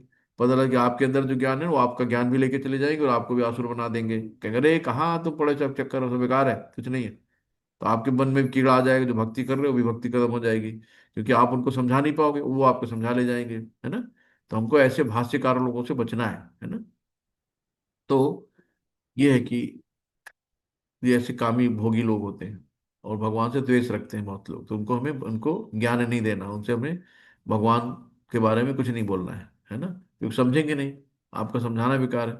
तो श्रद्धा विहीन लोग भगवत गीता तथा कृष्ण को नहीं समझ पाएंगे। शुद्ध भक्त से कृष्ण को समझे बिना किसी को भगवत गीता का की टीका करने का साहस नहीं करना चाहिए, है ना। बहुत से लोग गीता को उन्होंने अपना रोजगार बना लिया है ना, व्यवसाय बना लिया है। उनको मोटिवेशनल ट्रेनिंग देते हैं, गीता के श्लोक याद कर लिए हैं, खूब यूट्यूब में देखो मोटिवेशनल बने। उन्होंने क्या किया, अपने अपनी भाषा उसमें डाल दिए हैं, कुछ जो भगवान ने नहीं कहा वो भी डाल दिया, है ना, अपने स्वार्थ के लिए, वाह वाही ताली पीटने के लिए, है ना। एक से एक मूर्ख पड़े बहुत से, जिन्होंने भगवान को भी कहा कि भगवान क्या जाने इसमें, और ये और होना चाहिए, इसमें और ऐड कर दो, है ना। तो इन ऐसे लोगों से, भाष्यकारों से बचना है कि तोड़ मोड़ वाली जो गीता सुनाते हैं उनको कभी नहीं सुनना है। शुद्ध भक्त से सुनना है, परंपरागत प्रणाली से सुनना है, तभी होगा, नहीं सब बरगला देंगे, सब बेकार हो जाएगा। जो व्यक्ति भक्तों के परम रहस्य बताता है वो शुद्ध भक्ति को प्राप्त करेगा और अंत में मेरे पास आएगा, है ना। तो ये देखो कितनी बढ़िया बात करी है। तो ये सब हम लोग आज सब यहाँ पे बैठे हैं, है ना। और यहाँ पे मैं यहाँ पे प्रीचिंग कर रहा हूँ, तो मैं कोई यहाँ पे सेवा है, केवल निस्वार्थ सेवा, है ना। अब स्वार्थ है इसमें, क्योंकि भगवान देखो कितना साफ साफ लिख रहे हैं, क्योंकि यहाँ कोई कोई टेम्पल से किसी को सैलरी नहीं मिलती है और कोई इसके लिए बाध्य नहीं है, अपने अपने मन से सब सेवा करते हैं। लेकिन कितना बड़ी बात लिख दी भगवान ने, इससे बड़ा कोई सैलरी और ये क्या दे सकता है? क्या लिखा भगवान ने कि इदम यह इदम परम गुह्यम मद भक्तेस्व दिधास्यसि भक्तिम मयि पराम कृत्वा मामे वैश्यत्य संशय। कोई संशय नहीं है ना। भगवान क्या कहते हैं, जो व्यक्ति भक्तों को ये परम रहस्य बताता है वो शुद्ध भक्ति को प्राप्त करेगा और अंत में मेरे पास वापस आएगा। तो इतना बढ़िया, आप बताओ, तो आप भी लोगों ये रहस्य बताओ भक्तों को, है ना। तो शुद्ध भक्त बनने के लिए बहुत कठिन होता है, लेकिन भगवान ने कितना सरल रास्ता बता दिया। आपको अभी मार्च में फिर से हम लोग सेवा में आएंगे, फिर से कोर्स चालू होगा 18 दिन का। तो आप कितने लोगों को ये रहस्य बता सकते हो, कितने भक्तों को जोड़ सकते हो, उतना भगवान प्रसन्न होते हैं। तो आपको क्या करना है, उनका मोबाइल लेना है ना। क्योंकि देखो आजकल लिंक कोई क्लिक नहीं करता है, बहुत से लोगों को डर रहता है कहीं ऐसा ना मेरा अकाउंट हैक हो जाए, बहुत ऐसा ना, पता नहीं कैसी लिंक है, जिनको बारे में नहीं पता है उनको क्या पता, है ना। तो आपका ये नहीं कि आपने जितने भी आपके जानने वाले सबको आपने लिंक भेज दी, लिंक भेज दो ठीक है, अच्छी बात है, लेकिन जितने लोग मिले सबका मोबाइल पकड़ो, कह दो ये लो 18 दिन का कोर्स है, आपके ऊपर भगवान ने कृपा की है, आपको चुना है, आप इसको, इसमें पहले जूम डाउनलोड करो, जूम डाउनलोड करने के बाद प्ले स्टोर से ये लिंक आप क्लिक करो, लिंक में उनकी सारी फॉर्मेलिटी, नाम गांव पता एज, है ना, और कौन सा उन्हें कह दो यार 1 घंटे देना है, 1 घंटे भगवान को देना है। सुबह 6 बजे दे दो, दोपहर 3 बजे दे दो, शाम को 7 बजे दे दो, रात में 9 बजे दे दो, किसी 4 पहर चलती है, 4 पहर में कोई 1 घंटे कुछ नहीं करना है, कान में ब्लूटूथ लगा के सुन लो, है ना। तो आपने क्या करा, ये भक्तों को परम रहस्य बताया, तो आपको क्या मिला बदले में? शुद्ध भक्ति, है ना। भगवान कहते हैं जो व्यक्ति भक्तों को परम रहस्य बताता है वो शुद्ध भक्ति को प्राप्त करेगा और अंत में मेरे पास आएगा। तो कितना सरल काम बता दिया। तो अब सब लोग वचनबद्ध तरीके से लग जाओ काम में, कि जितना ज्यादा हम भगवान का रहस्य लोगों को बताएंगे उतने ज्यादा हम शुद्ध होंगे, हमारे कलमश दूर होंगे, हमारे पाप से हम मुक्त होंगे, हैं। और जितने ज्यादा आप पापों से मुक्त होगे, भगवान के और करीब जाओगे, है ना। भगवान कहते हैं ना कि शुद्ध भक्ति को प्राप्त करेगा और मेरे पास आएगा। तो मैक्सिमम आप सोचो, अपना टारगेट लेके चलो कि हमको 10 लोगों को जोड़ना, 50 को, 100 को जोड़ना है ना। तो इस तरीके से हमें भगवान के कार्य में मदद करनी है भगवान के, है ना। भगवान स्वयं यहाँ आते हैं बताने के लिए, ऊपर से अवतरित होकर यहाँ आना पड़ता है उनको। तो इसलिए ये जितना ज्यादा प्रचार प्रसार करोगे भगवान उतना खुश होगा, है ना। तो ये उपदेश दिया जाता है केवल भक्तों के बीच भगवत गीता की विवेचना की जाए, क्योंकि जो लोग भक्त नहीं है वो ना कृष्ण को समझेंगे ना भगवत गीता को। तो जो लोग कृष्ण को तथा भगवत गीता को यथारूप में स्वीकार नहीं करते, उन्हें मनमाने ढंग से भगवत गीता की व्याख्या करने का प्रयत्न का अपराध मूल नहीं लेना चाहिए। भगवत गीता की विवेचन उन्हीं से की जाए जो कृष्ण को परम रूप में स्वीकार करने के लिए तैयार हो। ये एकमात्र भक्तों का विषय है, दार्शनिक चिंतनों का नहीं, है ना। लेकिन जो कोई भगवत गीता को यथारूप में प्रस्तुत करने का सच्चे मन से प्रयास करता है, वो भक्ति के कार्यकलापों में प्रगति करता है और शुद्ध भक्ति में जीवन को प्राप्त करता है। ऐसी शुद्ध भक्ति के फलस्वरूप उसका भगवत धाम जाना ध्रुव है, अचल अटल सत्य है। तो भगवत धाम जाने का भगवान कितना सरल सरल रास्ता बता रहे हैं, फिर भी हम मंद बुद्धि मूढ़ बुद्धि समझ में नहीं आती है। न च तस्मान् मनुष्येषु कश्चिन्मे प्रियकृतं भविता न च मे तस्मादन्य प्रियतरो भुवि। इस संसार में, अब फिर देखो, फिर भगवान ने एक छक्का मारा। क्या हुआ कि इस संसार में उसकी अपेक्षा कोई अन्य सेवक ना तो मुझे अधिक प्रिय है और ना कभी होगा, है ना। कौन? जो भगवान का प्रचार प्रसार करता है, भगवान के बारे में बताता है, भगवान की यानी गीता को पढ़ाता है, गीता के बारे में बताता है। तो वही कहते हैं कि जितना ज्यादा भगवान का प्रचार करोगे, भगवान कहते हैं कि इस संसार में उसकी अपेक्षा कोई अन्य सेवक ना तो मुझे अधिक प्रिय है और ना कभी होगा। आज आप देखते हो कि रास्ते में सब पुस्तक वितरण करते हैं, पागलों की तरह लगे रहते हैं, है ना। उनके अंदर क्यों जुनून है? भगवान की सेवा कर रहे हैं, क्योंकि उनको लगता है कि हम भगवान के प्रिय बने, है ना। भगवान ने साफ साफ लिख रखा है कि इस संसार में उसकी अपेक्षा अन्य सेवक ना तो मुझे अधिक प्रिय है ना कभी होगा। तो आप देखो, एक से एक IAS PCS इंजीनियर डॉक्टर सड़क पे खड़े रहते हैं, है ना। वो टीका लगा के, चुटिया रखा के, धोती कुर्ता पहन के, भैया बुक ले लो, भैया गीता ले लो, भैया ले लो, है ना। बहुत अच्छी, आप पढ़ लो, पैसे हैं तो दे दो, नहीं है तो ले जाओ, है ना। भगवान का प्रभु प्रचार। जी हरे कृष्णा। हरे कृष्णा जी प्रभु जी। प्रभु जी जरा श्लोक रिवाइंड करिए, ये वाला जो अभी आप इसका अर्थ बता रहे हैं। न चस्तस्मात् मनुष्येषु कश्चित् मे प्रियो कृतम भविता न च मे तस्मात् अन्य प्रियतरः भुवि। शिल प्रभात की जय। ये प्रभु जी कहा गया है 18वें अध्याय का 69 है ना। तो भगवान हर तरीके से हर चीज को समझा रहे हैं कि संसार में उसकी अपेक्षा कोई अन्य सेवक ना तो मुझे अधिक प्रिय है और ना कभी होगा, है ना। आगे भगवान बता रहे हैं कि अध्यस्यते च यः इमं धर्मं संवादम आवयो ज्ञानम यज्ञेन तेन अहम इष्टा इष्यामि इति मे मति। शिल प्रपाद की जय। अब भगवान कह रहे हैं, हम सब लोगों के लिए भी बोल दिया भगवान ने, भगवान किसी छोड़ नहीं रहे, कि मैं घोषित करता हूं कि जो हमारे इस पवित्र संवाद का अध्ययन करता है वो अपनी बुद्धि से मेरी पूजा करता है ना। जो इस गीता का अध्ययन भी कर रहा है वो अपनी बुद्धि से भगवान कह रहे हैं मेरी पूजा कर रहे हैं ना। तो भाई जो बुक है भगवान का साहित्य अवतार है ना। जो भगवान का नाम मंत्र जप है वो भगवान का शब्द अवतार है। जो भगवान के विग्रह है, भगवान स्वयं उसमें भगवान विराजमान है। तो भगवान को हर तरीके से आप पूछ सकते हो ना। भगवान ने कितने सरल उपाय बता रखे हैं। भगवान ने कहा मैं घोषित करता हूं कि जो हमारे इस पवित्र संवाद का अध्ययन करता है वो अपनी बुद्धि से मेरी पूजा करता है। तो जो अध्ययन करते हैं भगवान कहते हैं वो अपनी बुद्धि से मेरी पूजा करता है। अब ये अब ये आप लोगों के लिए आ गया जो यहाँ से इतने प्रेम से श्रद्धा से इस चीज को सुन रहे हैं। उनके लिए भगवान कह रहे हैं कि श्रद्धावान न सूयश्च शृणुयादपि यो नरः सोऽपि मुक्तः श्रुभान श्रुभान लोकान प्राप्नुयात् पुण्य कर्मणा। चिल प्रपात की जय। हरि बोल। जो श्रद्धा समेत और द्वेष रहित होकर इसे सुनता है, जिसके अंदर द्वेष भावना नहीं होती है, ईर्ष्या नहीं होती है, जो श्रद्धा समेत द्वेष रहित होकर इसको सुनता है वो सारे पापों से मुक्त हो जाता है केवल सुनने से। भगवान ने कितना सरल बोला, केवल सुनने से वो पापों से मुक्त हो जाता है, उन शुभ लोकों को प्राप्त होता है जहां पुण्य आत्माएं निवास करती हैं, है ना। केवल अगर आप श्रद्धा से सुन रहे हैं तो भी आप पापों से मुक्त हो रहे हैं। तो इसीलिए कहा गया श्रवणम, केवल सुनो, कोई टाइम नहीं है, आप कुछ नहीं कर सकते तो सुन तो सकते हो, है ना। तो श्रद्धा से आप केवल सुनो। तो जो श्रद्धा समेत तो और द्वेष रहित होकर इसे सुनता है वो सारे पापों से मुक्त हो जाता है और उन शुभ लोकों को प्राप्त होता है जहां पुण्यात्माएं निवास करती हैं। तो भगवान इतना साफ साफ सब कुछ कह रहे हैं कि सामान्यतः लोग जो पापों से मुक्त हैं पुण्य आत्माएं हैं और अत्यंत सरलता से कृष्ण भावनामृत को ग्रहण कर लेते हैं। यहाँ पुण्य कर्माण शब्द अत्यंत सार्थक है ना। तो ये वे महान भक्त हैं जिनका उनका आप विशेष लोक है, जैसे ध्रुव लोक है ना, शुद्ध भक्त, भगवान ने बताओ उनको एक लोक दे दिया।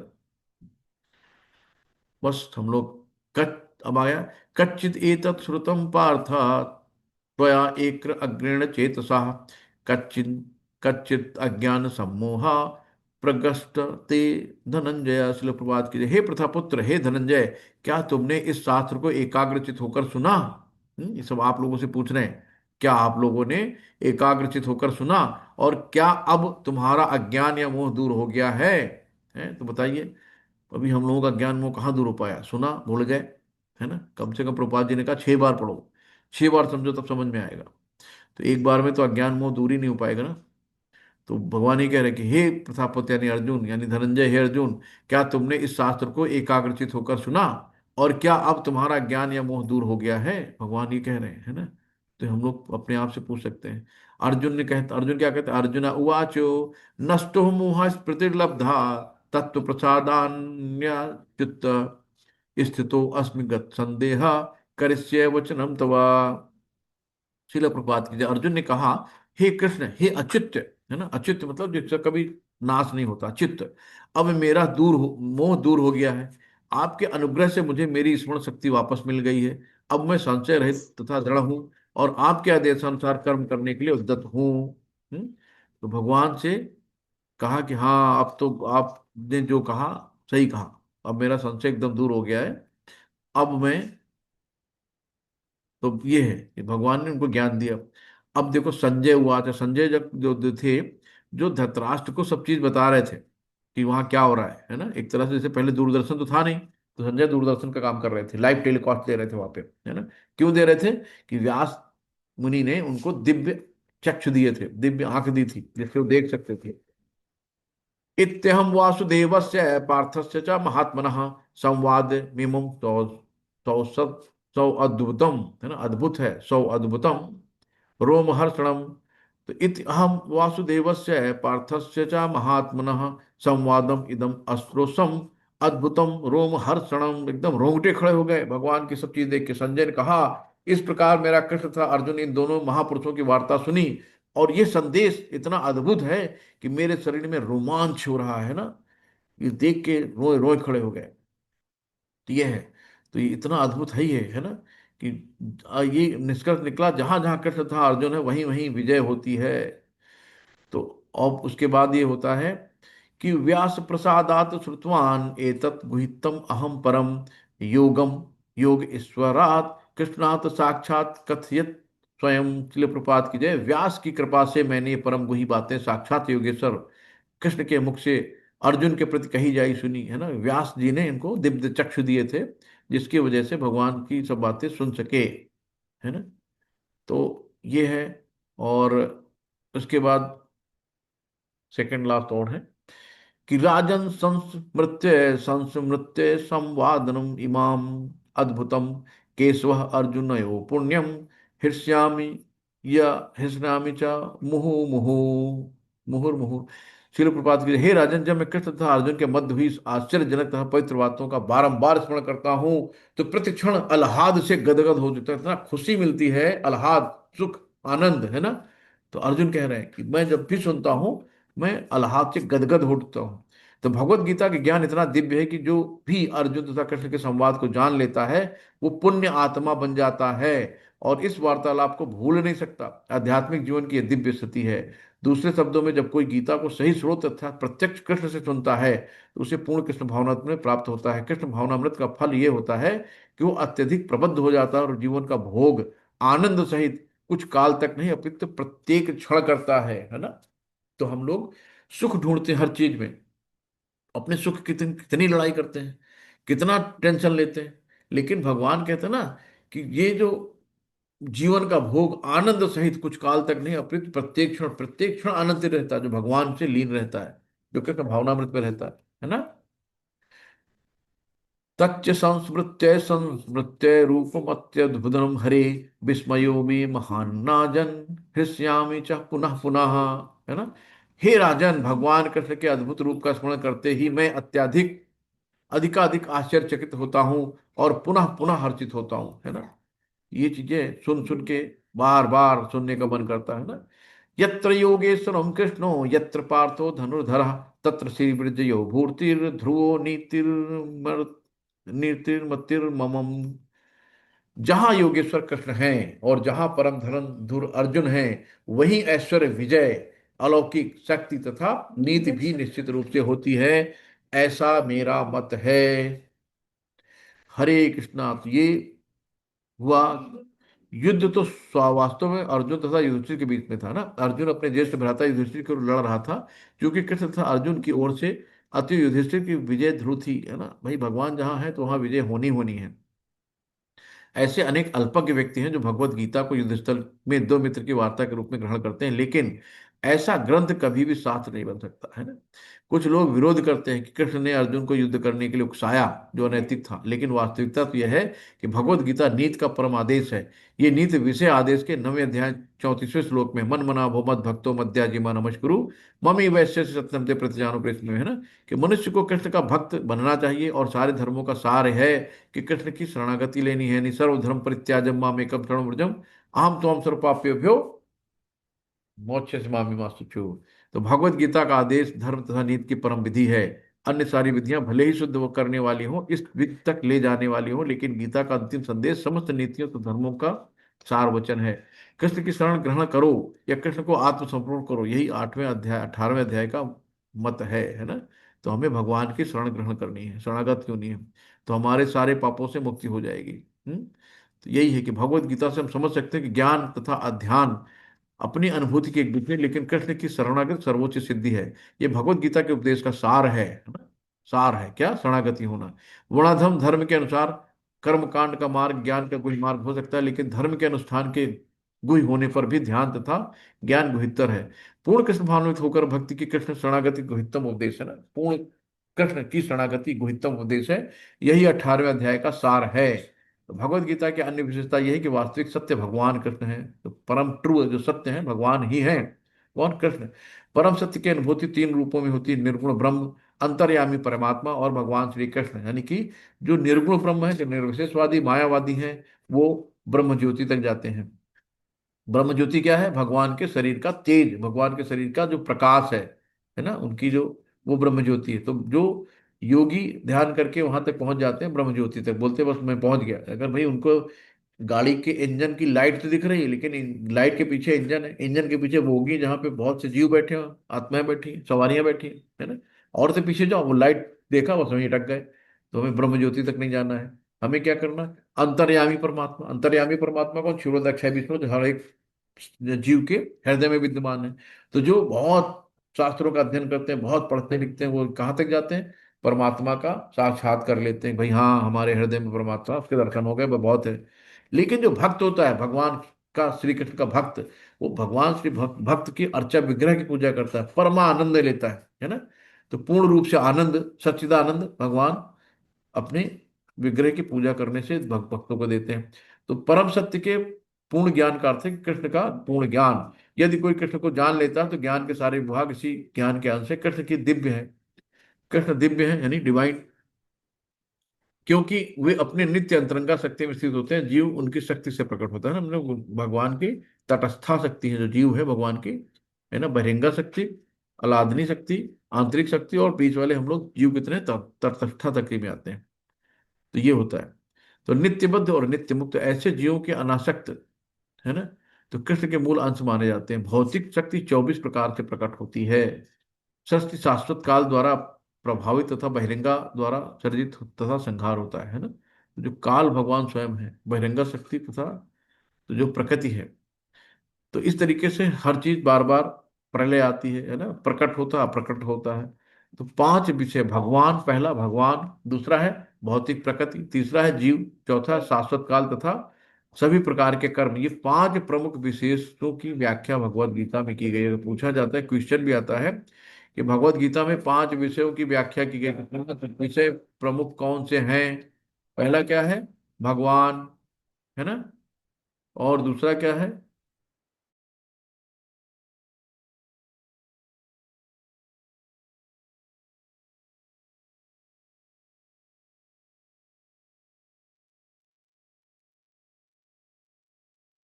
चलो अच्छा, बीच में डिस्टर्ब करती है। भगवत गीता परम सत्य की सभी धारणाएं हैं, निराकार ब्रह्म, अंतर्यामी परमात्मा तथा दिव्य अनुभूति, जो हम लोग अभी इसके बारे में कर चुके हैं। तो लेकिन ब्रह्म से कुछ भी भिन्न नहीं है, लेकिन ब्रह्म सदैव समस्त वस्तुओं से भिन्न है।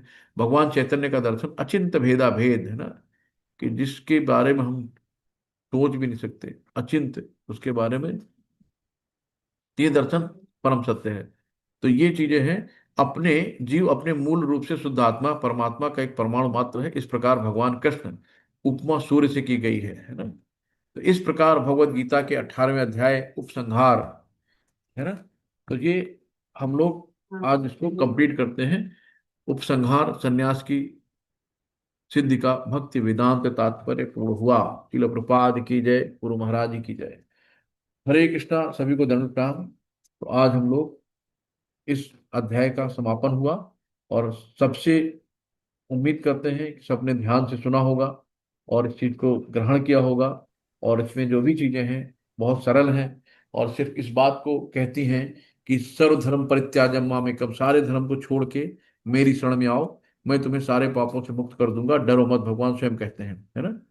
तो हमें भगवान की सीख यही मिलती है कि पूर्ण रूप से शरणागत होना है, भगवान को सब कुछ मान के एकमात्र आराध्य मान के उनकी पूजा करनी है। मन मना भो मत भक्तो मद्याजी मन नमस्कुरु, है ना। और हमें भटकना नहीं है, तो हम शुद्ध भक्ति को प्राप्त कर सकते हैं, है ना। ओम तत्सत। महाभारत संस, तो इस तरीके से हम लोग वो कर देते हैं 18वां अध्याय का। तो भगवान ने कितने सरल तरीके से सब चीजों को समझा दिया है, और हमें भगवान के शरण में जाना। ओम तत्सति। श्रीमद् भगवद गीतासु उपनिषस्तु ब्रह्म विद्यानाम योग शास्त्रे श्री कृष्ण अर्जुन संवादे मोक्ष संन्यास योगो नाम अष्टादशोऽध्याय। कृष्णार्पणमस्तु, कृष्णार्पणमस्तु, कृष्णार्पणमस्तु। हरे कृष्णा, सभी ग्रंथ। हरे कृष्णा। किसी का कोई हरे सजेशन? कृष्णा प्रभु जी, हरे कृष्ण। हरे कृष्णा। और इस हरे कृष्णा प्रभु जी। हरे कृष्ण सफर प्रभु में जी, मुझसे दंडवत कोई प्रणाम। दंडवत ना माता, कोई त्रुटि हो तो सब आप लोगों से चरण प्रभु क्षमा जी, एक मांगते छोटा हैं। सा क्वेश्चन था मेरा। जी माता जी, बताइए। जी, प्रभु जी, आप स्टार्टिंग में ये चीज बता रहे थे कि जो हम प्रसाद बनाते हैं, और प्रसाद बनाते समय हमें मतलब मन में जैसे मुंह में लालसा आ जाना, इच्छा जी हो जी। जाना, तो हम्म। वो पाप लग जाता है। लेकिन हम उसमें कंट्रोल कैसे करें? फिर वो तो हमारे बस में थोड़ी होती है, तो भाई इंद्रिया भगवान हाँ की तो हम हाँ, धीरे धीरे सेवा कर रहे हैं। बिल्कुल बिल्कुल बिल्कुल। जी माता जी, बस जब हम, ये अभ्यास से आता है माता जी, है ना, प्रैक्टिस से जी आएगा, इतना आसान नहीं है। तो जब हम चीजों को लगेगा कि हम अपने भगवान के लिए कर रहे हैं, पहले भगवान इसका स्वाद लेंगे, फिर हम उसका स्वाद चखेंगे, है ना। तो ये हाँ हाँ। यही, जब आप 16 माला करते हो ना, जब जी आप जी। 16 माला करते हो, उस स्तर पे पहुंचते हो, तब जाके अच्छा चीजें अच्छा। होती, तभी जो भगवान के मंदिर में जो प्रसाद बनता है ना, वो जो जी ब्राह्मण दीक्षा लिए होते हैं, 16 माला जी करते हैं, है ना, जी। वही लोग भगवान के किचन में जा सकते हैं, और कोई किचन में जा भी नहीं सकता। जो 16 माला नहीं करता, भगवान के किचन में प्रवेश भी नहीं कर सकता, है ना। तो ये सब प्रैक्टिस पे होता है मतलब, जब वो नियमित 16 माला करते हैं और भगवान के जी मंदिर में रहते हैं, 24 घंटे भगवान के स्मरण में रहते हैं ना, हमेशा हर ध्यान भगवान पे रहता है, तो वो जी अध्यात्म बुद्धि, यानी कि वो अपना शरीर से परे हो जाते हैं। जब शरीर से परे हो गए, तो सारी इंद्रियां भी शरीर से ही है ना। जब हम अपने जी आप को शरीर समझ नहीं रहे, हम आत्मा समझ रहे हैं, भगवान को परमात्मा समझ रहे हैं, तो आत्मा परमात्मा की बात हो रही है, तो वहां शरीर आता ही नहीं। तो शरीर की जो भी इंद्रियां हैं, लार आना, या किसी चीज को देख के भोग करने से, आंखें ना, आंखें जिसको देखती है ना, भोग करने का मन होता है। आंखों आंखों का काम है भोग करना, और जी जी। कानों का चीजें ग्रहण करना। कान स्त्री स्वरूप है, आंख पुरुष स्वरूप है। अच्छा। तो आंखें कुछ भी देखते हैं ना, अरे बहुत अच्छी साड़ी है, क्या बढ़िया यार, ये इसने पहनी, मैं भी ऐसी लूंगी, है ना, क्या अच्छा नेकलेस पहना। आंखें जो चीजों को देखती हैं, भोग करना चाहती हैं, पाना चाहती हैं, है ना। तो जी आंखें बहुत वो हैं, तो हमें अंतर चक्षु से देखना है जो चीजें, आध्यात्मिक चीजों को। तो ये आंखें से जो दिखती है ना, सब खत्म होने वाली है। आंखों से जो भी आप आंखों से देख सकते हो, कुछ नहीं टिकना है। ठीक है माता जी। हर एक प्रभु जी प्रैक्टिस के लिए करिए। माला करना ही सबसे मतलब सरल रास्ता है कि माला करें, इसी से ही धीरे धीरे बिल्कुल बिल्कुल मतलब कंट्रोल बिल्कुल, हो माला जाएगा। माला ही है जो हमारे अनंत जन्मों के कलमश को धो डालेगी। है ना, माला एक साबुन है जो इतना मैल लगा हुआ है, आप पता नहीं कितने जन्मों का मैल लगा, नहीं पता। तो धीरे धीरे रगड़ते रगड़ते साबुन से हम उसको मैल को छुड़ाएंगे। तुम्हारे कलमश जो भरा है शरीर के अंदर, मन के अंदर, आत्मा के अंदर, अनंत जी जन्मों का वो माला, नाम जप, है ना, वो धीरे धीरे उसको शुद्ध करेगी। और जब शुद्ध होगा तब सब चीजें अपने आप बस में हो जाती है ना। तो जी। उसमें प्रभु जी काउंटर से जैसे करते हैं तो वो अलग असर देती है, और तुलसी माला जो हम जब करते हैं उसमें लेके झोली माला, वो अलग मतलब असर देती है, ऐसा क्या कि नाम जब उतने में ही माता हो जी, जाता है जैसे? तुलसी भगवान के सबसे प्रिय हैं, और तुलसी एक तरह से गवाही होती है ना कि हाँ आप माला कर रहे हो, है ना, जी जी। साक्षी हैं। और ओके। बस ये होता है कि काउंटर से मतलब, एक काउंटर का या जपने का गिनने का मतलब ये होता है कि प्रभुपाद जी पहले तो 64 माला लोग करते थे, अब कलयुग में किसी के पास समय नहीं है, तो उसके बाद फिर 64 से 32 हुई, तो प्रभुपाद जी तो बड़ा सरल कर गए, कम से कम 16। तो कम से कम गिनने का मतलब होता है कि कम से कम 16 से तो कम ना हो, है ना। तो कम से कम 16 तो हो जाए। अब हमने गिनती नहीं करी तो पता नहीं कितनी हुई, मुझे पता नहीं कितना हो गई, 15 हुई, 16 हुई, 14 हुई, 12 हुई, है ना। तो कम से जी कम 16 काउंटर करके कर लिया, तो एक तो हो गया कि हाँ चलो आज 16 माला हो गई है।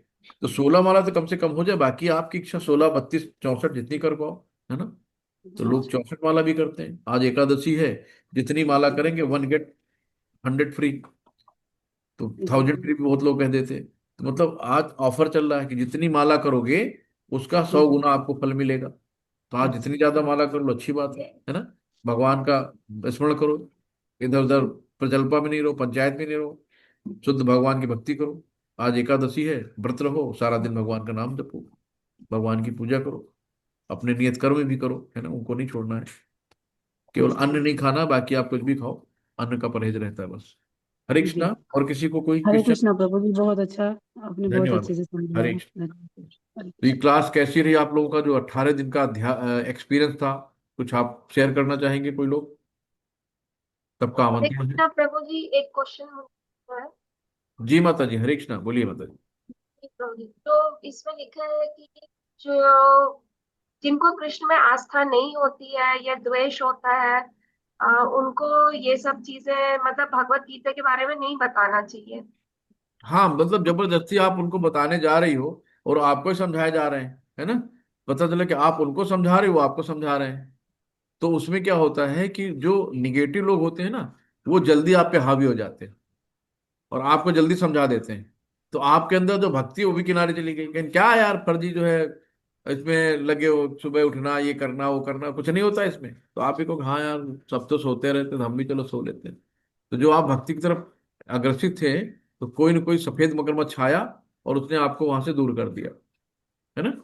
तो इसलिए कहा गया है कि जब तक आप अपनी भक्ति में पूर्ण ना हो जाओ, भाई प्रभुपाद जी थे, प्रभुपाद जी जो हिप्पी थे उनको हैप्पी बना दिया। जहाँ पे सिर्फ लड़की दारू लेके सड़क पे लोग पड़े रहते थे, जो असंभव को उन्होंने संभव बना दिया, क्योंकि वो शुद्ध भक्त में थे।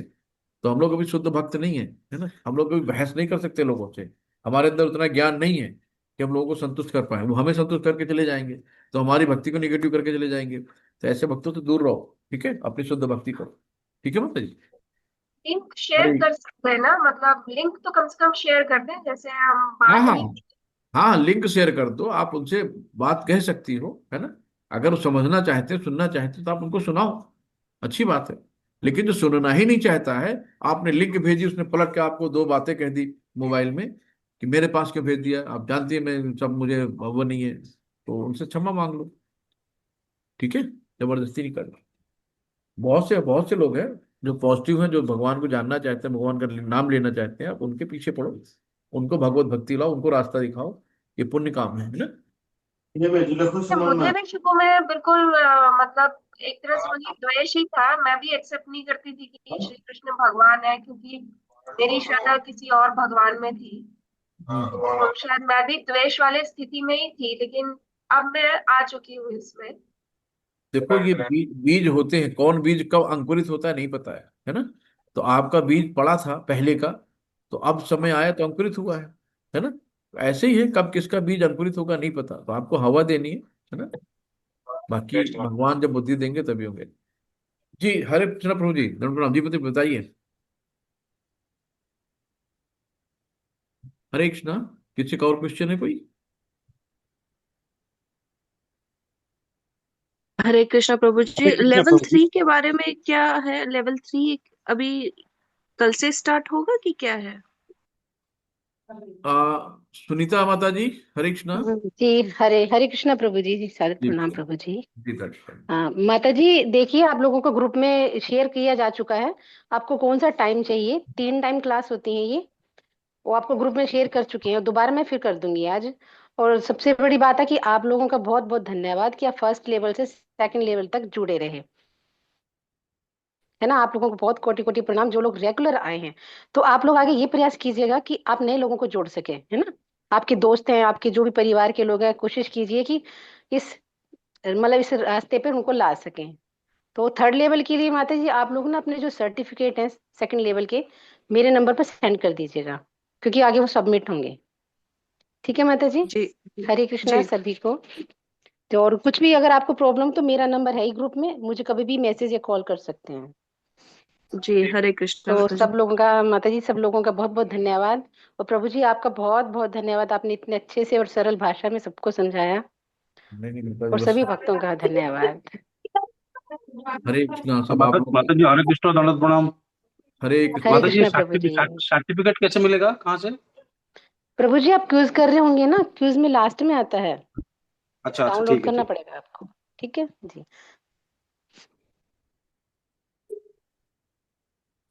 प्रभु जी, हमने लेवल 1 और लेवल 2 कर लिया था, लेकिन सर्टिफिकेट हमारा डाउनलोड नहीं हो पा रहा है।